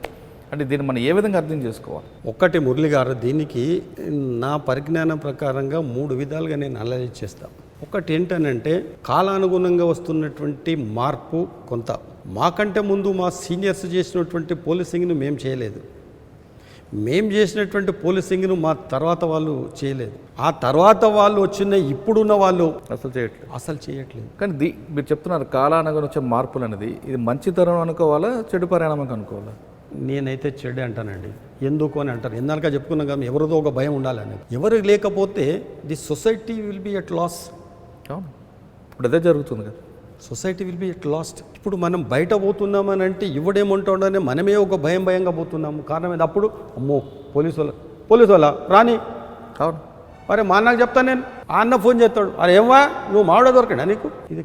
అప్పుడు ఒక ఎమ్మెల్యే స్థాయిటువంటి ప్రజాప్రతినిధే ఒక్క ఎస్ఐకి, ఎస్పీ గారి సంగతి వదిలిపెట్టు, ఒక ఎస్ఐకి చెప్పాలంటేనే 2 సార్లు ఆలోచించి చెప్పేవాళ్ళు. మీరున్న టైంలో రామచంద్రారెడ్డి గారు అని రామచంద్రారెడ్డి గారు చాలా శ్రూడ్ పాలిటిషియన్ అండి, చాలా శ్రూడ్ పాలిటిషియన్. మీకు నాకు అనుబంధం చెప్పండి. అనుబంధం ఒక్కటి చెప్తాను నేను. సంగారెడ్డిలో కమ్యూనల్ ప్రాబ్లం అయింది. దానికంటే మొదలు ఈ ఇన్సిడెంట్ చెప్తాను నేను, ఇవ్వండి. అది మన ఈవ్ టీజింగ్ అని చెప్పినారు కదా, దాంట్లో వచ్చినాడు ఆయన పోలీస్ స్టేషన్. నేను వచ్చి నమస్కారం చేసి, ఏమో నీకు చట్టంలో ఎక్కడ, ఆయన చాలా సీనియర్ అడ్వకేట్, ఎమినెంట్ అడ్వకేట్, చాలా ఇది. ఎవరు? రామచంద్ర. అవును, స్పీకర్ కూడా చేశాడు. స్పీకర్ చేసినాడు, దాని తర్వాత ఇండస్ట్రీస్ మినిస్టర్ చేసినాడు, ఆ తర్వాత దాని తర్వాత పబ్లిక్ ప్రాసిక్యూటర్గా చేసినాడు 2 టర్మ్స్. మంచి లీడింగ్ అడ్వకేట్. ఏమో అంజయ్య నీకు మంచి పేరు ఉందా, నువ్వు చట్టంలో ఎక్కడుందా, అనవసరంగా పిల్లల్ని ఇట్లా చేసినావు అని అన్నాడు. సార్ చట్టం గురించి నేను మీకు చెప్పే అంతటి అని కాను సార్ నేను, కానీ చట్ట ప్రకారంగా ఇది చేస్తే నేను ఏం చేయాలి సార్? మీరు నేర్పించిన చట్టమే. ఓ ఎఫ్ఐఆర్, 2 స్టేట్మెంట్స్ అని, arrest, remand, trial, witnesses hostile, clean, acquittal, honourable acquittal. వాడు మళ్ళీ కాల్ డ్రాగేసి తిరుగుతాడు. అది కరెక్టే కదా నెక్స్ట్ అని నేనన్నా. అరే అదంతా నడుస్తుందా, కానీ నువ్వు ఒక పోలీస్ ఆఫీసర్గా చేయకూడదు కదా. ఒక పోలీస్ ఆఫీసర్గా నేను చేయడము తప్పు అయి ఉండొచ్చు సార్, కానీ ఒక వ్యక్తిగతంగా మాత్రం, ఒక పౌరునిగా మాత్రం నా బాధ్యత అనుకున్నాను సార్ అని అన్నా. పెద్ద మనిషి ఏమనలే. సరే చట్టం అనేది ఒకటి ఉందని గుర్తుపెట్టుకో అని చెప్పి పోయింది. ఆయన మీద ఎంత ప్రెషర్ వచ్చినా నా మీద కంప్లైంట్ చేయలేదు, నా మీద చేయలేదు. సార్ ఇప్పుడు ఇదే కేసులో, ఇన్విటేషన్ కేసులో, సరే మీరు మంచో చెడో అయితే ఒక భయం అనేది క్రియేట్ అయింది, తర్వాత వాళ్ళ పని చేయకుండా ఉంటారు. విక్టిమ్స్ ఏమన్నారు? విక్టిమ్స్ ఏంటంటే దాని తర్వాత శిక్ష వాడికి పడతదా పడదా అనేది వేరు. మిగతా గర్ల్స్ ఎవరైతే ఉన్నారో, మాకు ఇటువంటి పోలీస్ ఆఫీసర్ ఇట్లా ఉన్నట్టయితే మాకు చాలా రక్షణ అని చెప్పి వాళ్ళకు ఆత్మవిశ్వాసం. నాకు జరిగిన దానికి సరి అయిన శిక్ష కోర్టులో ఎప్పుడు పడుతుందేమో తెలియదు, కానీ ఇప్పుడైతే సరి అయిన శిక్ష పడ్డదని చెప్పి దే ఆర్ హ్యాపీ. జనరల్గా ఇప్పుడున్న సిచ్యువేషన్లో చాలామంది అదే కోరుకుంటారు, ఇన్స్టెంట్ జస్టిస్ కోరుకుంటారు. కానీ ఇప్పుడు మనకి పరిణామాలు కొంచెం దూరంగా వెళ్తున్నాయి. కాదు, ఇన్స్టెంట్ అనేది you cannot take law in to your own hands. చట్టం అనేది ఉన్నది, కోర్టు అనేది ఉన్నది. అదే కోర్టుకు మనకు అదే సిఆర్పిసి, అదే ఎవిడెన్స్ యాక్ట్ అంతా ఒకటే. కానీ మీరు రిటైర్ అయిపోయి మాట్లాడుతున్నారు, రిటైర్ కాకముందు ఆ మాట అనలేదు కదా. ఇప్పుడు మీరు రిటైర్ కాకముందుకు అనలేదా అని అంటే నేను అన్నాను. ఎక్కడ అన్నానంటే పోలీస్ అకాడమీలో అన్నాను, సిడిటిఎస్ క్లాస్లో అన్నాను. అప్పుడు అనడం కాదు, ఎస్హెచ్ఓగా ఉన్నప్పుడు ఇప్పుడే అన్నారా? ఎస్హెచ్ఓగా ఉన్నప్పుడు అనడం అని అంటే అనే అవకాశం లేదు, మీలాంటి వాళ్ళు ఎవరు అడిగే అవకాశం లేదు. అంటే అప్పుడు ఏమన్నా చెప్పలేము. పటాన్చెరు తర్వాత మళ్ళీ నేను జైరాబాద్ పోయినా. అక్కడ దొంగతనాలు, అది రొటీన్ పోలీసింగ్, అక్కడ పెద్దగా ఇదేం లేదు. రైట్. అక్కడ నుంచి మళ్ళీ ఇక్కడికి వచ్చా, అది సంగారెడ్డికి వచ్చా. సంగారెడ్డిలో ఒక 1.5 ఇయర్, అక్కడ 1.5-2 ఇయర్స్ చేసినాను రొటీన్ పోలీసింగ్. అక్కడ నుంచి ఆడ రోజు ధర్నాలు, పికెటింగ్, డిస్ట్రిక్ట్ రిక్రూటర్ కదా, అక్కడ నుంచి దాని తర్వాత రామాయంపేట వచ్చా. రామాయంపేటలో మీరు వచ్చేసరికి బ్లాస్ట్ అయిందా, తర్వాత అయిందా? అది నా తర్వాత అయింది. రామాయంపేటకు వచ్చా. రామాయంపేటకు వచ్చిన తర్వాత ఒకడు దొరికిండు విత్ వెపన్. ఎస్పీ గారికి ఇమీడియట్గా ఫోన్ చేసి. ఎస్పీ గారు ఎవరు చెప్తా. ఆయన ఐజీఐ రిటైర్ అయ్యాడు, చాలా మంచివాడు, చాలా మంచివాడు ఆఫీసర్. ఐజీగా రిటైర్ అయ్యారు. ఐజీఐ రిటైర్ అయిన తర్వాత అయితే నువ్వు చేసేసిన తర్వాత సార్ ఎట్లా అయిందని, నువ్వెవడా, ఆయన భాష, నువ్వెవడా, నువ్వు బీసీవి, అవునా? అవును సార్. నేను ఎస్సీని. ఇదే మాటలు. నేను ఎస్సీ, షెడ్యూల్డ్ క్యాస్ట్, నీకు తెలుసు కదా. సార్ విన్ని అని అన్నా. ఏం చేయక అవన్నీ, అప్పుడు ఏకవాన్ని కోర్టులో ప్రొడ్యూస్ చేయని అన్నాడు. తర్వాత పర్సనల్గా కలిసినప్పుడు వీళ్ళు చేసేది కొంతవరకు మంచిదే కదనే అని ఆయన ఇండైరెక్ట్గా ఒక హింట్, నువ్వు అన్నీ ఏం చేయకు, కోర్టులో ప్రొడ్యూస్ చేయి. దాని తర్వాత మళ్ళీ వాడు బెయిల్ మీద చాటిన తర్వాత వేరే వాళ్ళు వాడిని లేపేసిన ఆ విషయం వేరు. సో ఆ ఇన్సిడెంట్ కూడా ఒకటి అని మాట ఏమంటాడనంటే, వాళ్ళు చేసేది కొంతవరకు వాళ్ళ ఐడియాలజీ బాగానే ఉందా, కానీ the way they are implementing their ideology is not good అని ఒక మాట అన్నాడు. Ideology is good, but the way in which they are implementing their ideology is not good. Through violence. Violence చేయడం కాదు, నువ్వు ప్రజాస్వామ్యంలో రండి, ప్రజల్లోకి రండి, కంటెస్ట్ చేయండి, ప్రజాప్రతినిధులు రండి, చట్టాలను మార్చండి, అప్పుడు చేసేయండి. అది అక్కడ నుంచి దాని తర్వాత నేను రామాయంపేటలో కూడా ఏదో 3 గ్రామాల మీద అటాక్ ఏదో ఉంటుంది కదండి మీ పనిచేస్తుంది. అది 4 గ్రామాలు అవన్నీ దానికి అక్కడ కొండాపూరు తర్వాత వాటికన్నీ కామారెడ్డికి చాలా క్లోజ్ ఉండే. అది ఇక ఇక్కడ అది అడుగు పెట్టలేని పరిస్థితి ఉండే అప్పుడు. సరే వాళ్ళు యాంటీ నక్సలైట్ స్క్వాడ్ వాళ్ళు, దాని తర్వాత ఎస్ఐబి వాళ్ళంతా they use to take charge of that. మేము దాంట్లో ఇంటర్ఫియర్. ఓకే, రామాయంపేట తర్వాత మళ్ళీ పటాన్చెరు వచ్చాం. మళ్ళీ పటాన్చెరు వచ్చిన తర్వాత ఒక 2 monthsకే ప్రమోషన్ వచ్చింది. ఓకే, ప్రమోషన్ వచ్చేసి అప్పుడు సాంబశివరావు ఎస్పీ గారు అక్కడ పటాన్చెరులో సిఐగా, అది సంగారెడ్డిలో సిఐ. సంగారెడ్డి సిఐ ఉన్న తర్వాత ఆ నుంచి మహబూబ్ నగర్ విజిలెన్స్ పోవడం జరిగింది. అక్కడ నుంచి వచ్చి మళ్ళీ సిఐడిలో 2 years ఇన్స్పెక్టర్, 2.5 years అక్కడ నుంచి కోదాడు నుంచి కూకట్పల్లి, ఇదంతా ప్రస్థానం. ఓకే, సాంబశివరావు గారి దగ్గర యాక్షన్ ఎలా ఉంటుందండి? Is a practical man, very good officer. ఒకటే మాటలు చెప్పాను, ఎందుకంటే నేను ఆయన దగ్గర ఎస్ఐగా చేశా, సిఏగా చేశా, డిఎస్పీగా కూడా చేశాను నేను ఆయన దగ్గర. సిఐడిలో నేను కూకట్పల్లి ఇన్స్పెక్టర్ ఉన్నప్పుడు ఆయన నాకు డిఐజీ, హైదరాబాద్ రేంజ్ డిఐజీ. మళ్ళీ నేను నార్సింగి సిఐగా ఉన్నప్పుడు కూడా ఆయన నాకు డిఐజీ. నేను ప్రమోషన్ వచ్చి నేను సిఐడి పోయిన తర్వాత మళ్ళీ ఆయనే ఐజీ నాకు, నేను డిఎస్పీ అక్కడ. అంటే ఆయన ఇప్పుడు ఇందాక చెప్పారు చూసారు మెదక్ ఎస్పీ గారు ఏం సపోర్ట్ చేయ కోర్టులో ప్రొడ్యూస్ అనేవారా? ఆయన అట్లా పవర్ కాదు, చట్టాన్ని దృష్టిలో పెట్టుకోండి, మీ పని మీరు చేయండి.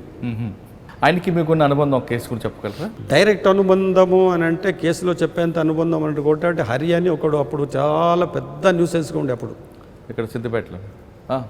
రామాయంపేట, దాని తర్వాత కామారెడ్డి, ఎల్లారెడ్డి, ఆ ఏరియాలో వాణ్ణి పోలీసు వాళ్ళే దగ్గరికి తీసి ఒక ఇన్ఫార్మెంట్గా పెట్టుకున్నారు. దాని తర్వాత వాడు దాన్ని అడ్వాంటేజ్గా తీసారు. సాంబశివరావు గారు ఫస్ట్ పోస్టింగ్ అప్పుడు మెదక్ రాగానే ఆ పీరియడ్లో జరిగింది. అది చేసిన తర్వాత వాడు సర్దన కిషన్ రావు గారిని చంపడము, దాని తర్వాత చాలామంది ప్రముఖులను చంపినాడు, చాలా వసూలు చేసినాడు, చాలా ఇదైపోయినాడు. ఇక వాణ్ణి భరించరానంత టార్చర్ ఉండే సొసైటీకి, పోలీస్కి. ఇక సరే అని చెప్పేసి వాడిని ఇన్ఫర్మేషన్ తోటి బోధనలో పట్టుకోవడము, దాని తర్వాత వాడు చనిపోవడం, ఇదంతా జరిగింది. చనిపోవడం అంటే పారిపోతుంటే అనేది కాదు, అన్నిటికీ పిడుకు పిండాకుడుకు ఒకటే మంత్రం ఎట్లుంటుందండి. మరి మీరే అన్నారు కదా. నేను ఒక్కటే చెప్తాను మళ్ళీ మీకు, act according to the situation, keeping in view of the law and the constitution, that's it, అంతే. ఇక ఓకే, సరే. సాంబశివరావు గారి తర్వాత మీరు అక్కడ నుంచి నేను మహబూబ్నగర్ విజిలెన్స్ పోయినాను, తర్వాత కోదాడ విజిలెన్స్ నుంచి సిఐడికి వచ్చి సిఐడి నుంచి కోదాడ పోయినాను. సార్, కోదాడలో మీకు బాగా ఎందుకంటే చాలా లాంగ్ టర్మ్ పని చేశారు, అక్కడ గుర్తుందా? 5 years చేశాను. 5 years కోదాడలో మీకు ఎందుకంటే మీకు నల్గొండ జిల్లాతో బాగా అనుబంధం కదా మీకు. పక్కా అక్కడ మీకు బాగా గుర్తుండిపోయే కేసు, గుర్తుండిపోయే కేసు ఒకటి ఏంటనంటే, అది నరసింహగూడెం అని ఒక విలేజ్ ఉన్నది మునగాల పోలీస్ స్టేషన్ లిమిట్స్లో. అక్కడ ఫ్యాక్షన్ ఎట్లుండానంటే కాంగ్రెస్ వర్సెస్ సిపిఎం, భయంకరమైన ఫ్యాక్షన్. ఆదిరెడ్డి అని నేను పోయిన ఒక నెల రోజులకు ఏమో అతన్ని మర్డర్ చేసినారు కాంగ్రెస్ వాళ్ళు. చేస్తే ఈ సిపిఎం వాళ్ళు ఏం చేస్తారంటే, ఊకే వాని మీద కేసు పెట్టు సార్, వీని మీద కేసు పెట్టు అని అన్నారు. ఇమీడియట్ రిటాలియేషన్, కాంగ్రెస్ సింపదైజర్ అందరి ఇల్లు తగలబెట్టారు, గమ్ము నూరుకున్నారు. శ్మశాన వైరాగ్యం, శ్మశాన ప్రశాంతత అక్కడ. మేము పోయినాము, రామనారాయణ గారు ఎస్పీ, మన మాధవరెడ్డి గారు హోమ్ మినిస్టర్, పోయి చూస్తే చేసేసిన తర్వాత ఏమున్నదిగా చట్టం పని చట్టం చేస్తుంది. సరే, వాడిని ఐడెంటిఫై చేయడము, తర్వాత అరెస్ట్ చేయడము, ఇదంతా జరుగుతుండే. అయితే అక్కడ ఆ సిపిఎం నాయకుని కొత్త నాతో బాగానే ఉంటుండే పెద్ద మనిషి. ఏం రెడ్డి గారు, ఏంది ఇది, అట్లా చేయడం తప్పు కదా, పోలీసు వాళ్ళు ఉన్నారు కదా. కరెక్టే సార్ మీరు అనేది, మీరు ఉన్నారు, మీరు ఎంతకాలం ఉంటారు ఇక్కడ? అంజయ్ అనేవాడు లేకపోయినా, మురళి అనేవాడు లేకపోయినా వ్యవస్థ అనేది ఉంటుంది కదా. ఉంటుంది సార్. గతంలో కేసులన్నీ తిరగవేసి చూసినట్టయితే మా అనుభవంలో ఈ ఫ్యాక్షన్ కేసులు ఎవి కూడా కన్విక్షన్ కావు 99%. కాబట్టి వాడికి ఏదో ఇది అవుతుందని మేము వెయిట్ చేయం మేము నమ్మం కూడా. కాబట్టి వాడిని ఎప్పుడోసారి పోతాడు సార్ వాడు కూడా అని చెప్పేసి వాడిని కూడా లేపేసిన తర్వాత ఒక 2-3 ఇయర్స్ తర్వాత. సో ఫ్యాక్షన్ అనేది ఎట్లుంటుంది అనేది ఆ రోజు అక్కడ చూసినాం. కోదాడులో ఇప్పుడు కోదాడులో మాదేంటి నరసింహగూడెం అని విలేజ్, మునగాల్లో, తర్వాత మల్లారెడ్డిగూడెం అనేది మెళ్ళచోళ్ళు ఇప్పుడు అప్పుడు ఎస్ఐకి ఉన్నప్పుడు ఫ్యాక్షన్ ఎట్లుంటుంది అనేది చూపిస్తే కదా అది. సార్ వాళ్ళని కౌన్సిలింగ్ చేయడంలో ద్వారా మార్పు లేదా? కౌన్సిలింగ్ అంటే మీ దృష్టిలో అర్థమై ఉంటుంది అంటే పోలీస్ కౌన్సిలింగ్ అని కాదు కానీ మాటలతో వినే social రకాలుగా అయినా, ఏ కౌన్సిలింగ్ అయినా కానీ అది ఎట్లుంటుందంటే కౌన్సిలింగ్ వాళ్ళు ఈల్డ్ అయ్యి తర్వాత వాళ్ళు చేసే రకం కాదు. ఎందుకంటే వాళ్ళంతా కమిటెడ్ ఐడియాలజీతో ఉన్నారు. వాళ్ళ దగ్గర ఇంకొకటి గమనించినాను మేడం, మీకో నాకో ఏదన్నా కేసు అయితే మనల్ని ఒక 10 మందిని దాంట్లో ఇరికిచ్చినారు అనుకోండి కేసులు, మీరు ఫైర్ చేస్తారు సార్, నేను అమాయకులు సార్, నన్ను వదిలిపెట్టండి సార్, మాకు లేనేరే సార్, వాడిని తీసేయండి సార్, అదే ఇదని. అవును, వాళ్ళు అన్నారు 50 మంది మీద కేసు పెట్టారా, పెట్టుకోండి సార్. ఈ 50 మంది కూడా కోర్టు పోయినప్పుడల్లా చూసినప్పుడల్లా వాని ఎమ్మడి దొరుకుతూనే ఉంటాడు. ఈ 10 ఏళ్ళు కేసు నడిచిన రోజులు వాడు వీళ్ళ క్యాడరే, ఇక వాళ్ళ క్యాడరే. వాళ్ళు ఎంతోమంది ఎక్కువ మంది మీద కేసు పెడితే అంత సంతోషం. ఎందుకు? 2 కారణాలు దానికి. అక్యూజ్డ్ ఎక్కువైనప్పుడు కేసు వీక్ అవుతుంది, ఓవర్ ట్యాక్స్ దాంట్లో ఒకటి. రెండోది ఏంటంటే వీళ్ళ క్యాడర్ స్ట్రెంత్ పెరుగుతుంది. క్యాడర్ స్ట్రెంత్ పెరుగుతుంది. నువ్వు ఒక్కరిని ఎక్కడైనా పోతుంటే నీకు ప్రొటెక్షన్ ఎవరు లేడు, మీ కెమెరామాన్ మీ ముక్కాడ పట్టుకుంటాడు తప్ప. అదే తర్వాత 4 వీళ్ళందరూ నీకు నియమడి వస్తూనే ఉంటారు. సో క్యాడర్ పెరుగుతుంది, దాని తర్వాత కేసు వీక్ అవుతుంది. అది వాళ్ళ స్ట్రాటజీ. ఓకే, కోదాడ తర్వాత ఇక కుక్కట్పల్లి తర్వాత కుక్కట్పల్లి వచ్చారు. కుక్కట్పల్లి వచ్చేసరికి మీ సీట్లో మీ పేరు వచ్చి కూర్చుంది. దానికి పోలీసులో ఒక సామెత ఉంది, fragrance reaches faster than the flower. Fragrance reaches faster than the flower. Murali ఒక మల్లెపూలు జేబులో పెట్టుకొని గేట్లు ఎంటర్ అవుతుందంటే మురళి కంటే మొదలే జేబులో ఉన్నటువంటి వాసన వచ్చేస్తుంది. సో పోలీస్ ఆఫీసర్ది before you take charge of a new posting, your reputation will take charge. Right, అది పోయి సీట్లో కూర్చుంటుంది. Your reputation will take charge. ఫలానా వాడు ట్రాన్స్ఫర్ అయ్యి ఫలానా చోటు నుంచి వస్తున్నాడంటే వీడు ఎవడు ఏంటి అనేది పబ్లిక్ కానీ నాయకులకు కానీ మా స్టాఫ్ కానీ అందరికీ వచ్చేస్తుంది. అది ఆ రెప్యుటేషన్ అనేది ఆటోమేటిక్గా కొంత ఆ రెప్యుటేషన్ ఒక 25% కంట్రోల్ అవుతుంది. రైట్ సార్, నాకు తెలిసి కుక్కట్పల్లి మీరు వచ్చేసరికి మీ గురించి ఆల్రెడీ మీరు చార్జ్ తీసుకోకముందే అప్పుడు సత్యనారాయణ ఒక ఎస్ఐ, గోవర్ధన్ అని ఒక ఎస్ఐ, ప్రతాప్ అని ఒక ఎస్ఐ, వీళ్ళందరూ ఉండేవారు. సత్యనారాయణ గారు సీనియర్, అప్పుడు నా దగ్గర ఎస్ఐలు సత్యనారాయణ ఉండేవారండి. ఇంకో సత్యనారాయణ, గోవర్ధన్, దాని తర్వాత ప్రతాప్ ఇంటెలిజెన్స్లో ఉన్నాడు. వీళ్ళు ఎస్ఐలు మీకు. మీరు సీటు రాకముందే సత్యనారాయణ మీసాలు అంజయ్ సార్ వస్తున్నారు, పటాన్చేరి చేశాడు, అక్కడ చేశాడు, ఇక్కడ చేశాడు, తాట తీస్తాడు అని వచ్చింది. మీరు వచ్చిన 2వ రోజుకే గోకుల్ ఫ్లాట్స్లో మర్డర్ అయింది. అంటే మరి మీ రెప్యుటేషన్ ముందు వచ్చి లేట్ అయిందా, లేదా వాళ్ళ వరకు చేరలేదా? ఇది వాళ్ళ వరకు చేరకపోవడం ఒకటి. కొంతమంది కరడు కట్టిన వాళ్ళు ఉంటారు. ఏం చేస్తాడు సిఏ గారు? అవును, తంతాడు, కొడతాడు, చీస్తాడు, అన్నిటికీ ప్రిపేర్ అయిన వాడు ఉంటాడు మొండోడు. అట్లొకటి అయి ఉండొచ్చు. పోలీసు గురించి ఎక్కువ తెలుసుకోకుండా పోయి ఉండొచ్చు.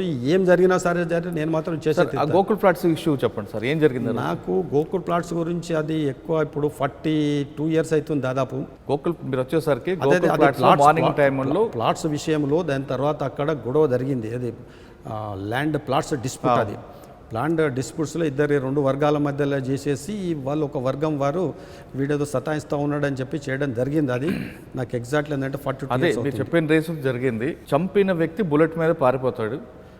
ఆ బుల్లెట్ మీద పారిపోతున్న వ్యక్తికి చేజ్ చేయడానికి ఎస్ఐ గోవర్ధన్ కూడా చేస్తాడు. ఆయన రామ్ నరేష్ నగర్ వరకు, హైదర్ నగర్ మీదుగా రామ్ నరేష్ నగర్ వచ్చి అక్కడ వెహికల్ పెట్టి పారిపోతాడు. మీ ఎస్ఐ గారు అక్కడితో ఆగిపోతారు. రైట్, అక్కడ సిచ్యువేషన్ నేను కూడా ఉన్నా కాబట్టి. సీన్కి వచ్చిన తర్వాత మీరు ఎస్ఐ గారికి ఎక్యూజ్డ్ పట్టుకోలేదని మీరు మందులు ఇచ్చారా, లేదు ఇలా తప్పించుకున్నాడు కాబట్టి ఇంకోసారి జరగకుండా ఉండాలని మీరు ఏమైనా గైడ్ చేశారు? 2 కాదు. ఏం చేశారు? 2 కాదు. ఎందుకనంటే అసలు వాడు తప్పించుకోవడానికి కారణం కాదంటే 2 దీంట్లో. వాడన్న ఇంటెలిజెన్స్ అయి ఉండాలి, పోలీస్ అన్న వీక్ అయి ఉండాలి. అదొకటి. ఆ తప్పించుకున్నాడు కాబట్టి దాంట్లో జరిగిన సిచ్యువేషన్ ఏదైతే ఉందో that should be lesson for us for tomorrow. Right, అంటే మీరు ఆ రోజు ఏం చెప్పారు ఎస్ఐ? జ్ఞాపకం లేదు. అంటే మేము అనాలిసిస్ చేసింది ఏంటంటే ఆ రోజు మిసాల్ అంజయ్ గారు ఎస్ఐ గారికి మందలిస్తూనే ఒక ఇన్సిడెంట్ని దీన్ని ఎగ్జాంపుల్గా తీసుకొని అప్పుడు ఎస్పీ సురేంద్రబాబు గారు అనుకుంటా సురేంద్ర బాబు రామచంద్రరాజు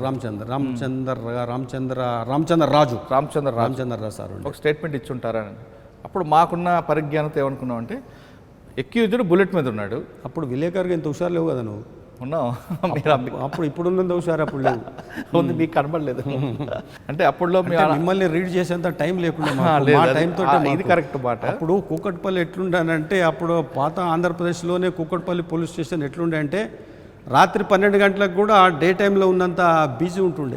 మీకు అప్పుడు పోలీస్ స్టేషన్లు అంటే ఎస్ఆర్ నగర్, తర్వాత కుకట్పల్లి. ఎస్ఆర్ నగర్ ఇంకా తక్కువ, మా దగ్గరనే ఎక్కువ. మొత్తం ఐపీసీలో ఎన్ని కేసులు రిజిస్టర్ అవుతుండే అక్కడ 511 వరకు ఉంటాయి అక్కడ. మొత్తం అన్ని కూడా మర్డర్ ఫర్ గెయిన్ లేదంటే అన్ని గ్రేవ్ ఉంటాయి. All types. నీకు ఐపీసీలు ఎన్ని కేసులు అన్ని కేసులు అక్కడ రిజిస్టర్ అవుతుంది. అయితే ఆ కేసులో మేమే అనుకున్నాం ఎక్యూజ్డ్కి బుల్లెట్ ఉంది, ఎస్ఐ గారికి హీరో హోండా ఉంది. ఆ వెహికల్ ట్రేస్ చేయలేకపోయింది, ఆ పికప్ అది రిపోర్ట్ ఇచ్చి ఉంటారని మేము అనుకున్నాం. వాస్తవం అంటారా?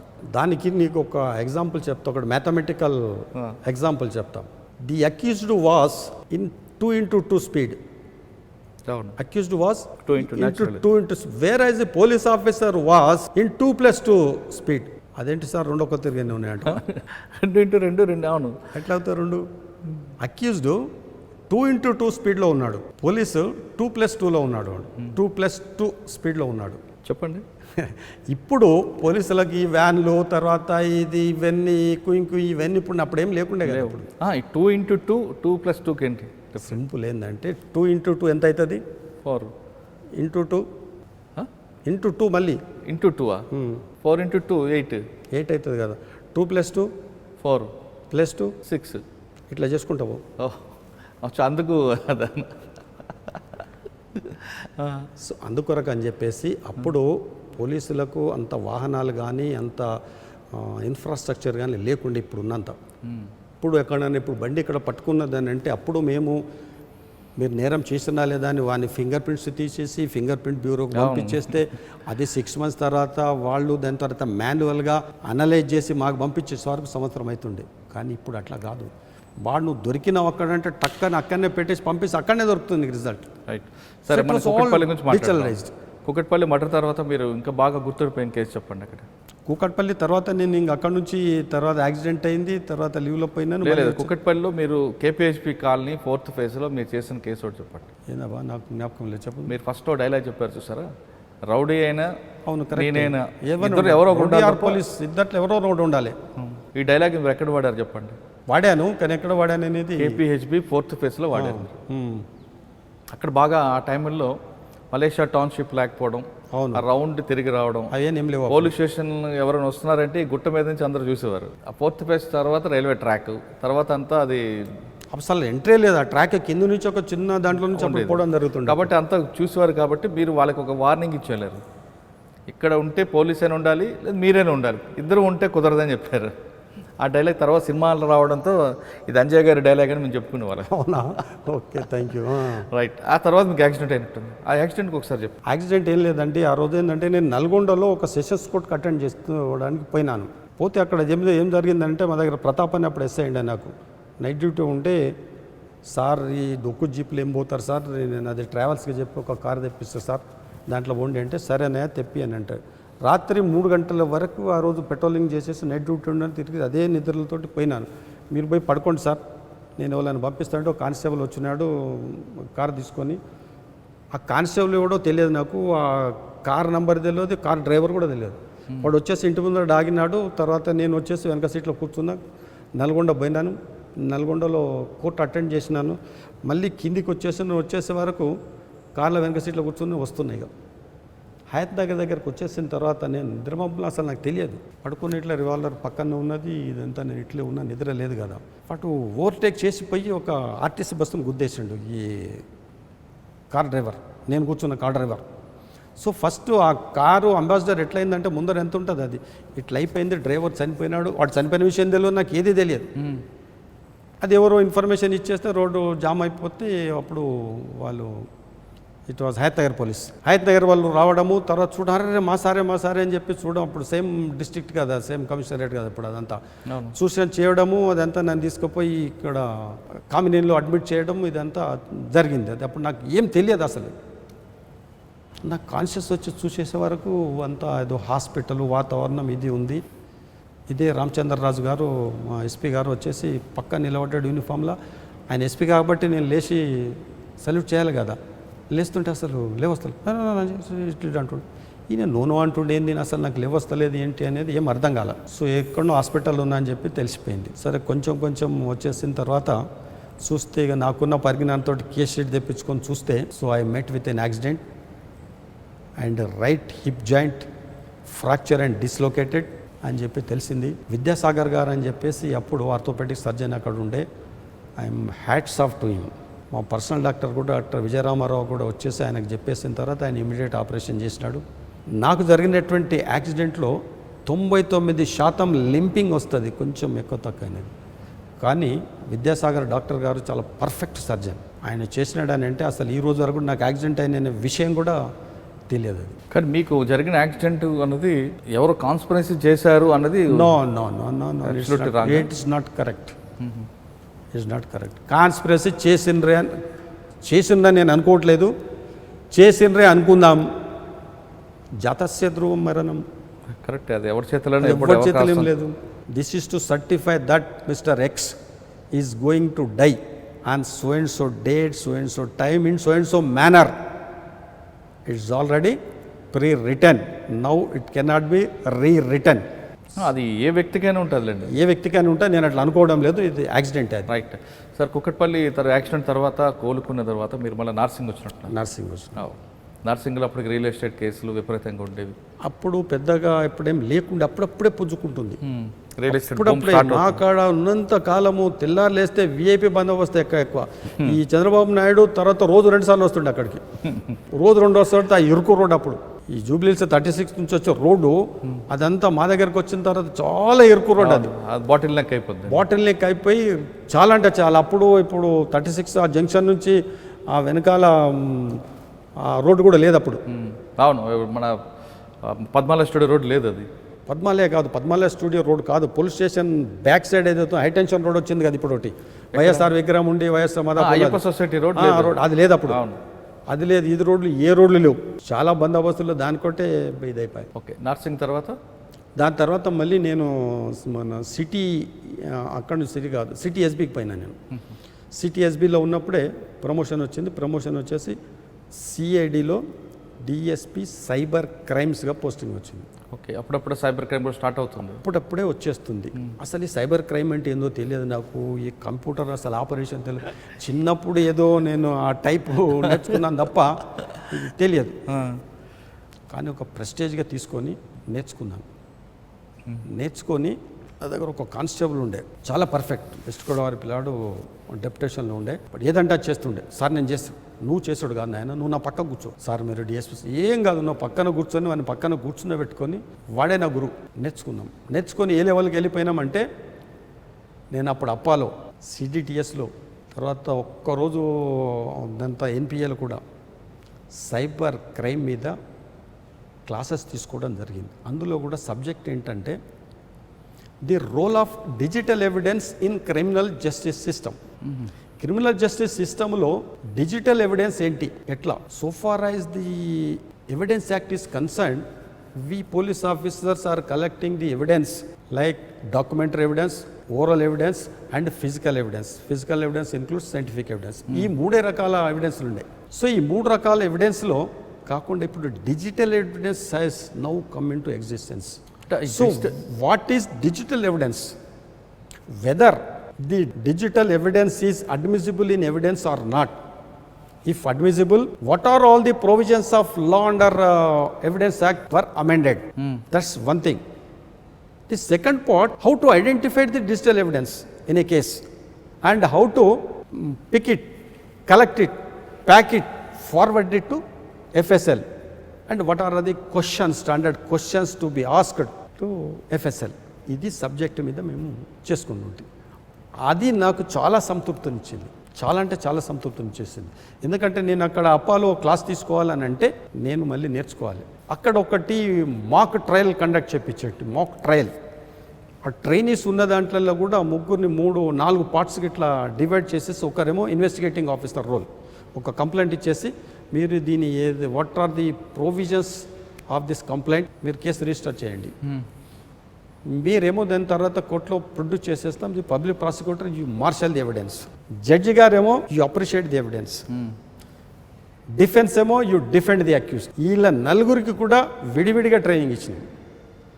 మళ్ళీ ఒక కంప్లైంట్ ఇచ్చేసి ఈరోజు ఇచ్చేసి నెక్స్ట్ డే మీరు కేసు రిజిస్టర్ చేయండి ఇక అని అంటే ఇప్పుడు చెప్తాడు, ఈ టీం చెప్తుంది, టీమ్ ఏ చెప్తుంది, according the contents of the complaint, the provisions of IT act, information technology act and IPC, these are the provisions sir, we have registered case and we have collected this evidence అనేది చెప్తాడు.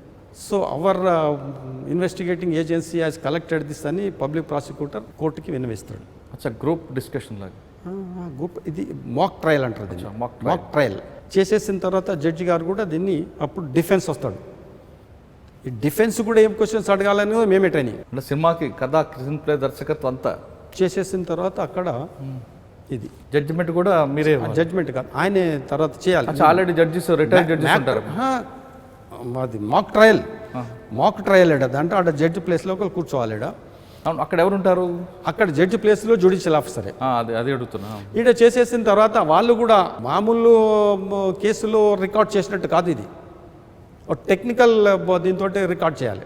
So ఇది ఇటువంటి అనేది నాకు అక్కడ ఉండంగా నేను మొత్తం ఇది నాకు చాలా తృప్తినిచ్చింది. సిడిటిఎస్లో కూడా నేను ఒక క్లాస్ తీసుకుని ఉంటే ఆ క్లాస్లో నాకు ఆల్ ఇండియా నుంచి, నాకు బిఎస్ఎఫ్ నుంచి, సిఐఎస్ఎఫ్ నుంచి, దాని తర్వాత ఆర్మీ నుంచి, నేవీ నుంచి, ఎయిర్ ఫోర్స్ నుండి, తర్వాత ఈ మా పోలీస్ ఆఫీసర్స్ కూడా మొత్తం డిఫరెంట్ కమిషనర్స్ నుంచి, ఢిల్లీ, ముంబై, కలకత్తా అందరి నుంచి వచ్చేసి అక్కడ చేసినారు. ఆ క్లాస్లో తీసుకుని నాకు చాలా తృప్తినిచ్చినారు. సరే, సైబర్ క్రైమ్. ఓకే, డిఎస్పీ అక్కడ నుంచి ఇంకో లాండర్కి మళ్ళీ వచ్చారా? దాని తర్వాత నేను డిఎస్పీ గద్వాల్కి వెళ్ళాను. ఓకే, గద్వాల్లో పనిచేస్తున్న తర్వాత అప్పుడు Rajasekhar Reddy has picked me. ఎందుకు సార్ పోస్ట్ ఉంటుండగా మీరు ఇందులో రావాల్సి వచ్చింది పొలిటికల్గా? మీకు చాలా సర్వీస్ ఉంది కదా అప్పటికి. సర్వీస్ ఉండే, నేను పాలిటిక్స్ అంటేనే ఆమె దూరంగా ఉండేవాడిని. I was not interested. కానీ రాత్రి దాని తర్వాత ఆయన పిలవడము, అప్పటికి 32 years సర్వీస్ అయింది, పిలవడము, అదే రోజు రాత్రి దాని తర్వాత వాలంటీర్ రిటైర్మెంట్ పెట్టడము, తెల్లారి పోయి నామినేషన్ వేయడం, ఇదంతా నేనున్నా నువ్వు పోన్నాడు అంతే, ఒకటే మాట. కరెక్టే, కానీ అప్పుడున్న పరిస్థితుల్లో, అంటే అప్పుడున్న పరిస్థితులు ఏంటంటే మురళి గారు, నేను చెప్తా మీకు. సిద్దిపేటలో మీకు బేస్, సిద్దిపేటలో కేసీఆర్ గారికి మీకు అనుబంధం ఏంటి అప్పటికి, ఏ విధంగా ఉండేది? కేసీఆర్ గారు నాకంటే 2 years జూనియర్ కాలేజీలో. కేసీఆర్ గారు నాకంటే 2 years జూనియర్. ఆయనకు నాకు అప్పుడు మంచి రిలేషన్, దాంట్లో ఏం డౌట్ లేదు. ఒక మంచి కాజ్ గురించి కష్టపడుతున్నాడు, పనిచేస్తున్నాడు, వి అప్రిషియేట్. పార్టీ పెట్టే మొదలు కూడా 2 సార్లు చేస్తే పోవడం, కలవడం జరిగింది.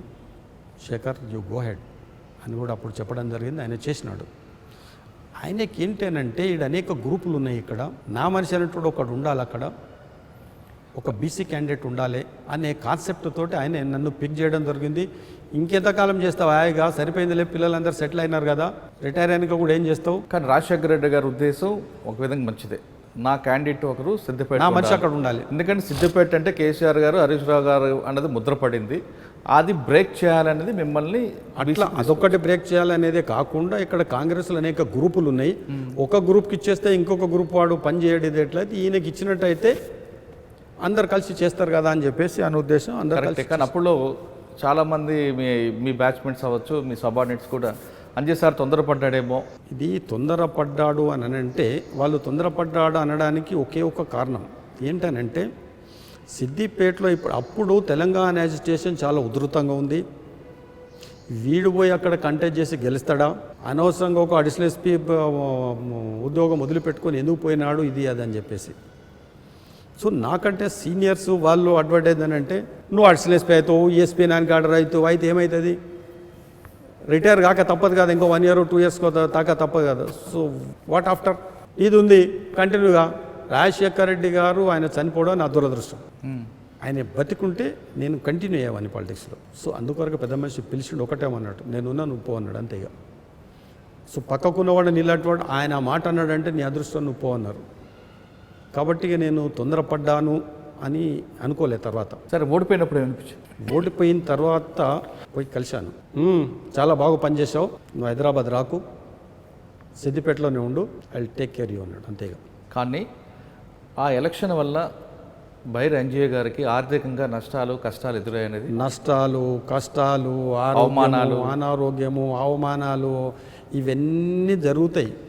అయితే రాజకీయం అంటేనే దూషణ భూషణాలు సమానంగా స్వీకరించేవాడే పోవాలి. అంతవరకు బాగానే ఉంటుందండి. మీ సంపాదన అంతా కూడా రాజకీయంగా పోయింది మీరు పోయింది తగలబెడితే, చేస్తూ మరి మీ కుటుంబం, మీ భార్య, పిల్లలు అందరూ వాళ్ళకి మీరు ఏం సమాధానం చెప్తారు? ఏం సమాధానం లేదు. వచ్చేటప్పుడు ఏం తీసుకెళ్ళలేదు, పోయేటప్పుడు ఏం తీసుకుపోవద్దు, పోలేమనేది ఒక్కటి.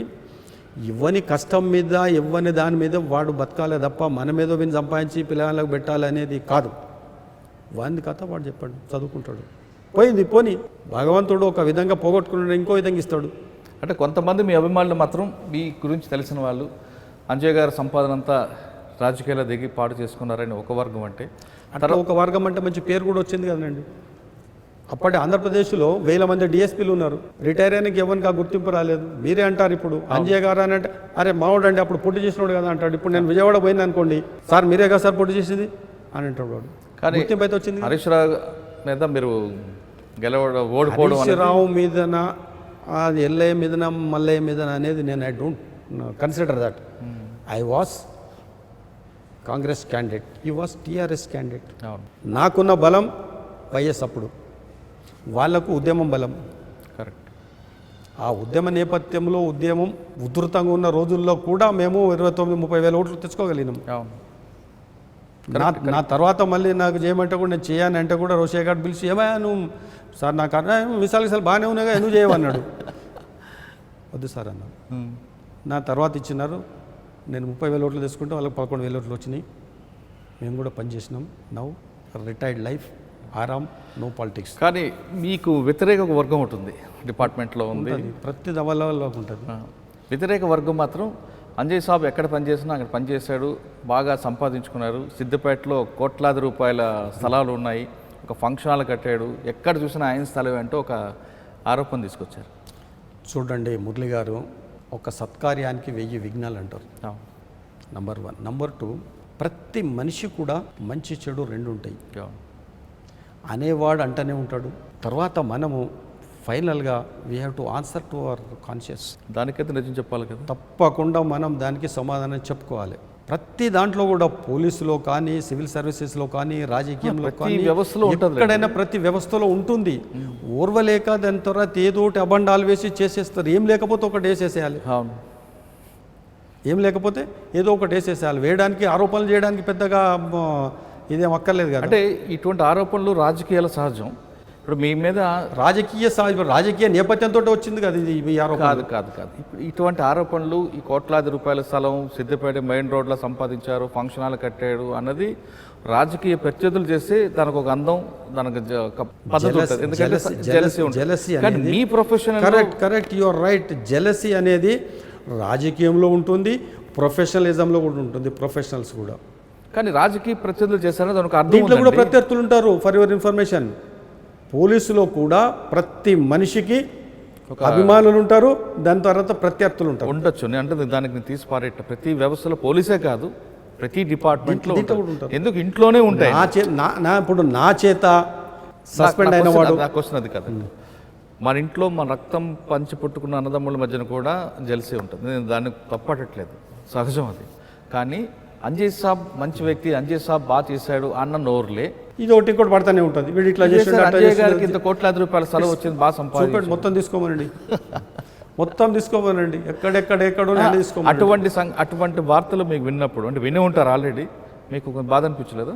బాధ అనిపిస్తుంది, సహజం. ఎందుకు అనిపిస్తుంది అని అంటే మీ గురించి తెలిసిన వ్యక్తి ఈ విధంగా, నా గురించి తెలిసిన వ్యక్తి అన్నాడు, నా చేత ఎవడన్నా నష్టపోయినోడు, అరెస్ట్ కాబడ్డాడో, లేకపోతే తన్నులు తిన్నోడో, లేకపోతే ఇంకొక విధంగా ఏదో ప్రొఫెషనల్ జెలసీలో వాడు మేము ఒకటే, వాడు ఇట్లా ముందుకు వెళ్ళిపోయా నాకెట్ చేసి అటువంటి వాడు అంటాడు.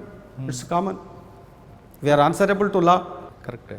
సరే, రిటైర్ అయ్యారు, 2 సార్లు ఎలక్షన్లో రాజశేఖర రెడ్డి గారి టైంలో, రాజశేఖర గారి టైంలో రాజకీయ వచ్చారు. ఇప్పుడు ఏం చేస్తున్నారు? ఇప్పుడు ఏం లేదండి, ఇంత వ్యవసాయం, ఇంత బిజినెస్, రిటైర్డ్ లైఫ్, ఆరాముగా ఉన్నా.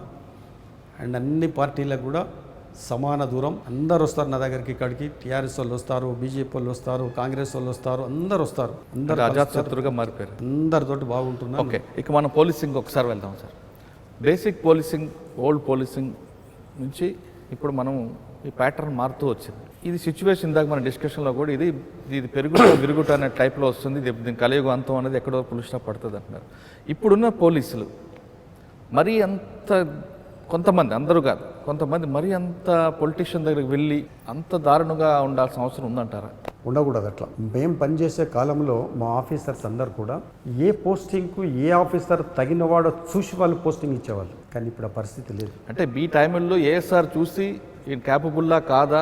అదే అంటున్నా కదా. ఒకటే మాటలు చెప్పానంటే మా ఆఫీసర్లు ఎట్లా అనంటే రాములు అనే ఒక ఆఫీసరు ఫలానా పోస్టింగ్కు తగినవాడా కాదా అనేది మా ఆఫీసర్లు నిర్ణయం చేసేవాళ్ళు. అవును, నిర్ణయం చేసేసి 99% ఆఫీసర్స్ పోస్టింగ్స్. అప్పుడు ఇప్పుడు ఆఫీసర్స్ పోస్టింగ్ లేవు కదా, పొలిటికల్ పోస్టింగ్. ఆఫీసర్స్కు సీనియర్ ఆఫీసర్స్కు ఇచ్చే అవకాశం కలిగిస్తలేరు వీళ్ళు. అవును, దానివల్ల సమాజానికే నష్టం. అంటే సీనియర్ ఆఫీసర్స్ కూడా ఏమంటున్నారంటే పబ్లిక్ రిప్రజెంటేటివ్ కాబట్టి ఆయనకున్న డిమాండ్స్ అనుకుంటాయి. నేను అదే అంటున్నా కదా, ఆయన డ్యూటీ ఆయన సక్రమంగా నిర్వర్తించలేకపోతున్నారు, వీళ్ళని నిర్వర్తిస్తలేరు వీళ్ళు. అది మంచిది కాదు సమాజానికి. ఓకే, ఇంకా ఫైనల్గా వద్దామండి. ఇప్పుడున్న జనరేషన్లో ఉన్న పోలీస్ ఆఫీసర్స్కి మీరు ఇచ్చే మెసేజ్ ఏంటి? అదేవిధంగా పోలీస్ ఆఫీసర్ అవ్వాలనుకుంటుంటారు చాలామంది, ఖచ్చితంగా మీలాగా ఏ విధంగా ఉన్నారు డిపార్ట్మెంట్ యూనిఫామ్ సర్వీస్ రావాలనుకుని వస్తుంటారు, వాళ్ళకి మీరు ఇచ్చే మెసేజ్? ఏం లేదండి, యంగ్స్టర్స్కి అందరికీ నేను ఇచ్చే మెసేజ్ ఒకటే, చట్ట ప్రకారంగా మీ పని మీరు చేయండి. At the same time you are answerable to your conscious. నీవు ఇక్కడ రాజకీయ నాయకులు చెప్పినట్టు వినలేదు అంటే నిన్ను ట్రాన్స్ఫర్ చేస్తారు. ఈ ప్లేస్ నుంచి ఇంకొక ప్లేస్కి పోతాడు. నీకు అక్కడ కూడా ఐపీసీ సిఆర్పిసి ఉంది, అక్కడ కూడా పబ్లిక్ ఉన్నారు, అక్కడ కూడా నీకు మా తర్వాత కింద సబార్డినేట్స్ ఉన్నారు, అక్కడ కూడా ఆఫీసర్స్ ఉన్నారు, అంతటూ ఉన్నది. Makes no difference. కాబట్టి మీరు అన్నట్లు కాదు, ఫోకల్ పోస్టుల కోసం చూస్తున్నారు కదా చాలామంది. నువ్వు నిజాయితీగా ఉంటే నీకు తప్పకుండా ఫోకల్ పోస్టింగ్స్ వస్తాయి. కరెక్టే. అంటే అప్పుడులో ఉన్న ఆఫీసర్ సపోర్ట్ ఉంది, మాకు ఆ ఆఫీసర్ యొక్క క్యాపబిలిటీ చూసుకున్న ఆఫీసర్ పోస్టింగ్స్ ఉండేవి. ఇప్పుడు అలా కాకుండా వీఆర్ వేస్తే వాళ్ళ కుటుంబం ఆర్థికంగా కష్టాలు, నష్టాలు. దాన్ని లెక్కలో పెట్టుకోవద్దు. నీ జీతం వేస్తుందో నువ్వు you should move with in that limit. Budget చేసుకో, ఆ బడ్జెట్లోనే నువ్వు ప్లాన్ చేసుకో. నెక్స్ట్ ఇప్పుడు వస్తున్న జనరేషన్ ఇదే. నువ్వు కరెక్ట్ ఉంటే వాడు నీ జోలికి రాడు, ఏ పొలిటీషియన్ రాడు, ఏ రౌడీ రాడు, ఎవడు నీ జోలికి రాడు. నువ్వు కరెక్ట్ ఉంటే. నువ్వు తప్పు చేసేస్తే నేను బ్లాక్మెయిల్ చేస్తాడు వాడు. నువ్వు అప్పరైట్గా ఉన్నావు అనుకోండి, నీ జోలికి ఎవడు రాడు. మరి వాడు స్ట్రిక్ట్ రాబాయ్ ఆయన జోలికి పోదు, అవునా? సో అందుకొరకు మనం తప్పు చేయొద్దు. మనం తప్పు చేస్తే వాడిని మన చేత ఇంకొక తప్పు చేపిస్తాడు వాడు. అది చేద్దు. ప్రజలకు సేవ చేయాలంటే ఖచ్చితంగా పోలీస్ డిపార్ట్మెంట్ రండి అంటున్నారు అంజయ్ గారు. కానీ ఎక్కడికి వచ్చినా ప్రజలకు న్యాయం చేయండి, సామాన్యుడికి న్యాయం చేయండి. మీరు సామాన్యుడికి న్యాయం చేసి ఎక్కడ కూడా కరప్షన్ లేకుండా చేస్తే ఖచ్చితంగా ఏ పొలిటీషియన్ కూడా మీ దరిదాపులు కూడా రాడు అంటూ ఆయనకున్న చరిత్రలో ఆయన ఎగ్జాంపుల్ చెప్పుకొచ్చారు. ఖచ్చితంగా మీరందరూ పోలీస్ డిపార్ట్మెంట్ రండి, ప్రజలకు సేవ చేయండి. కానీ ఎక్కడ కూడా మీరు భయపడాల్సి పనిచేసిన అవసరం లేదు. పోలీసులు ఎప్పుడు కూడా ప్రజల గుండెల్లో ఉండే వ్యక్తులు కాబట్టి ప్రజలకు అనుబంధంగా ప్రజలతో నిత్యం మమైకే ఉండే డిపార్ట్మెంట్ పోలీస్ డిపార్ట్మెంట్ మాత్రమే. ఖచ్చితంగా అందరూ పోలీస్ డిపార్ట్మెంట్ అండి. ఇది ఈ వారం బైరి అంజయ్ గారితో ఎక్సలెంట్ ఇంటర్వ్యూ. వచ్చే వారం మరో గెస్ట్ మళ్ళీ కలుద్దాం. అంతవరకు నమస్కారం. Thank you very much Murali గారు. ఆఫ్టర్ లాంగ్ టైం కలుస్తున్నాం. Thank you very much. నా కోరిక తీర్చారు సార్ మీరు. మీరు చూస్తున్నారు ఐ డ్రీమ్ న్యూస్ని. Please subscribe I Dreams. For more videos, subscribe I Dream. Please subscribe for more videos. I dream. I dream. For more videos, Subscribe, I dream. Please subscribe. Subscribe I dream channel. Do subscribe. I dream. I dream ఛానల్ని subscribe చేయండి. Do watch I dream.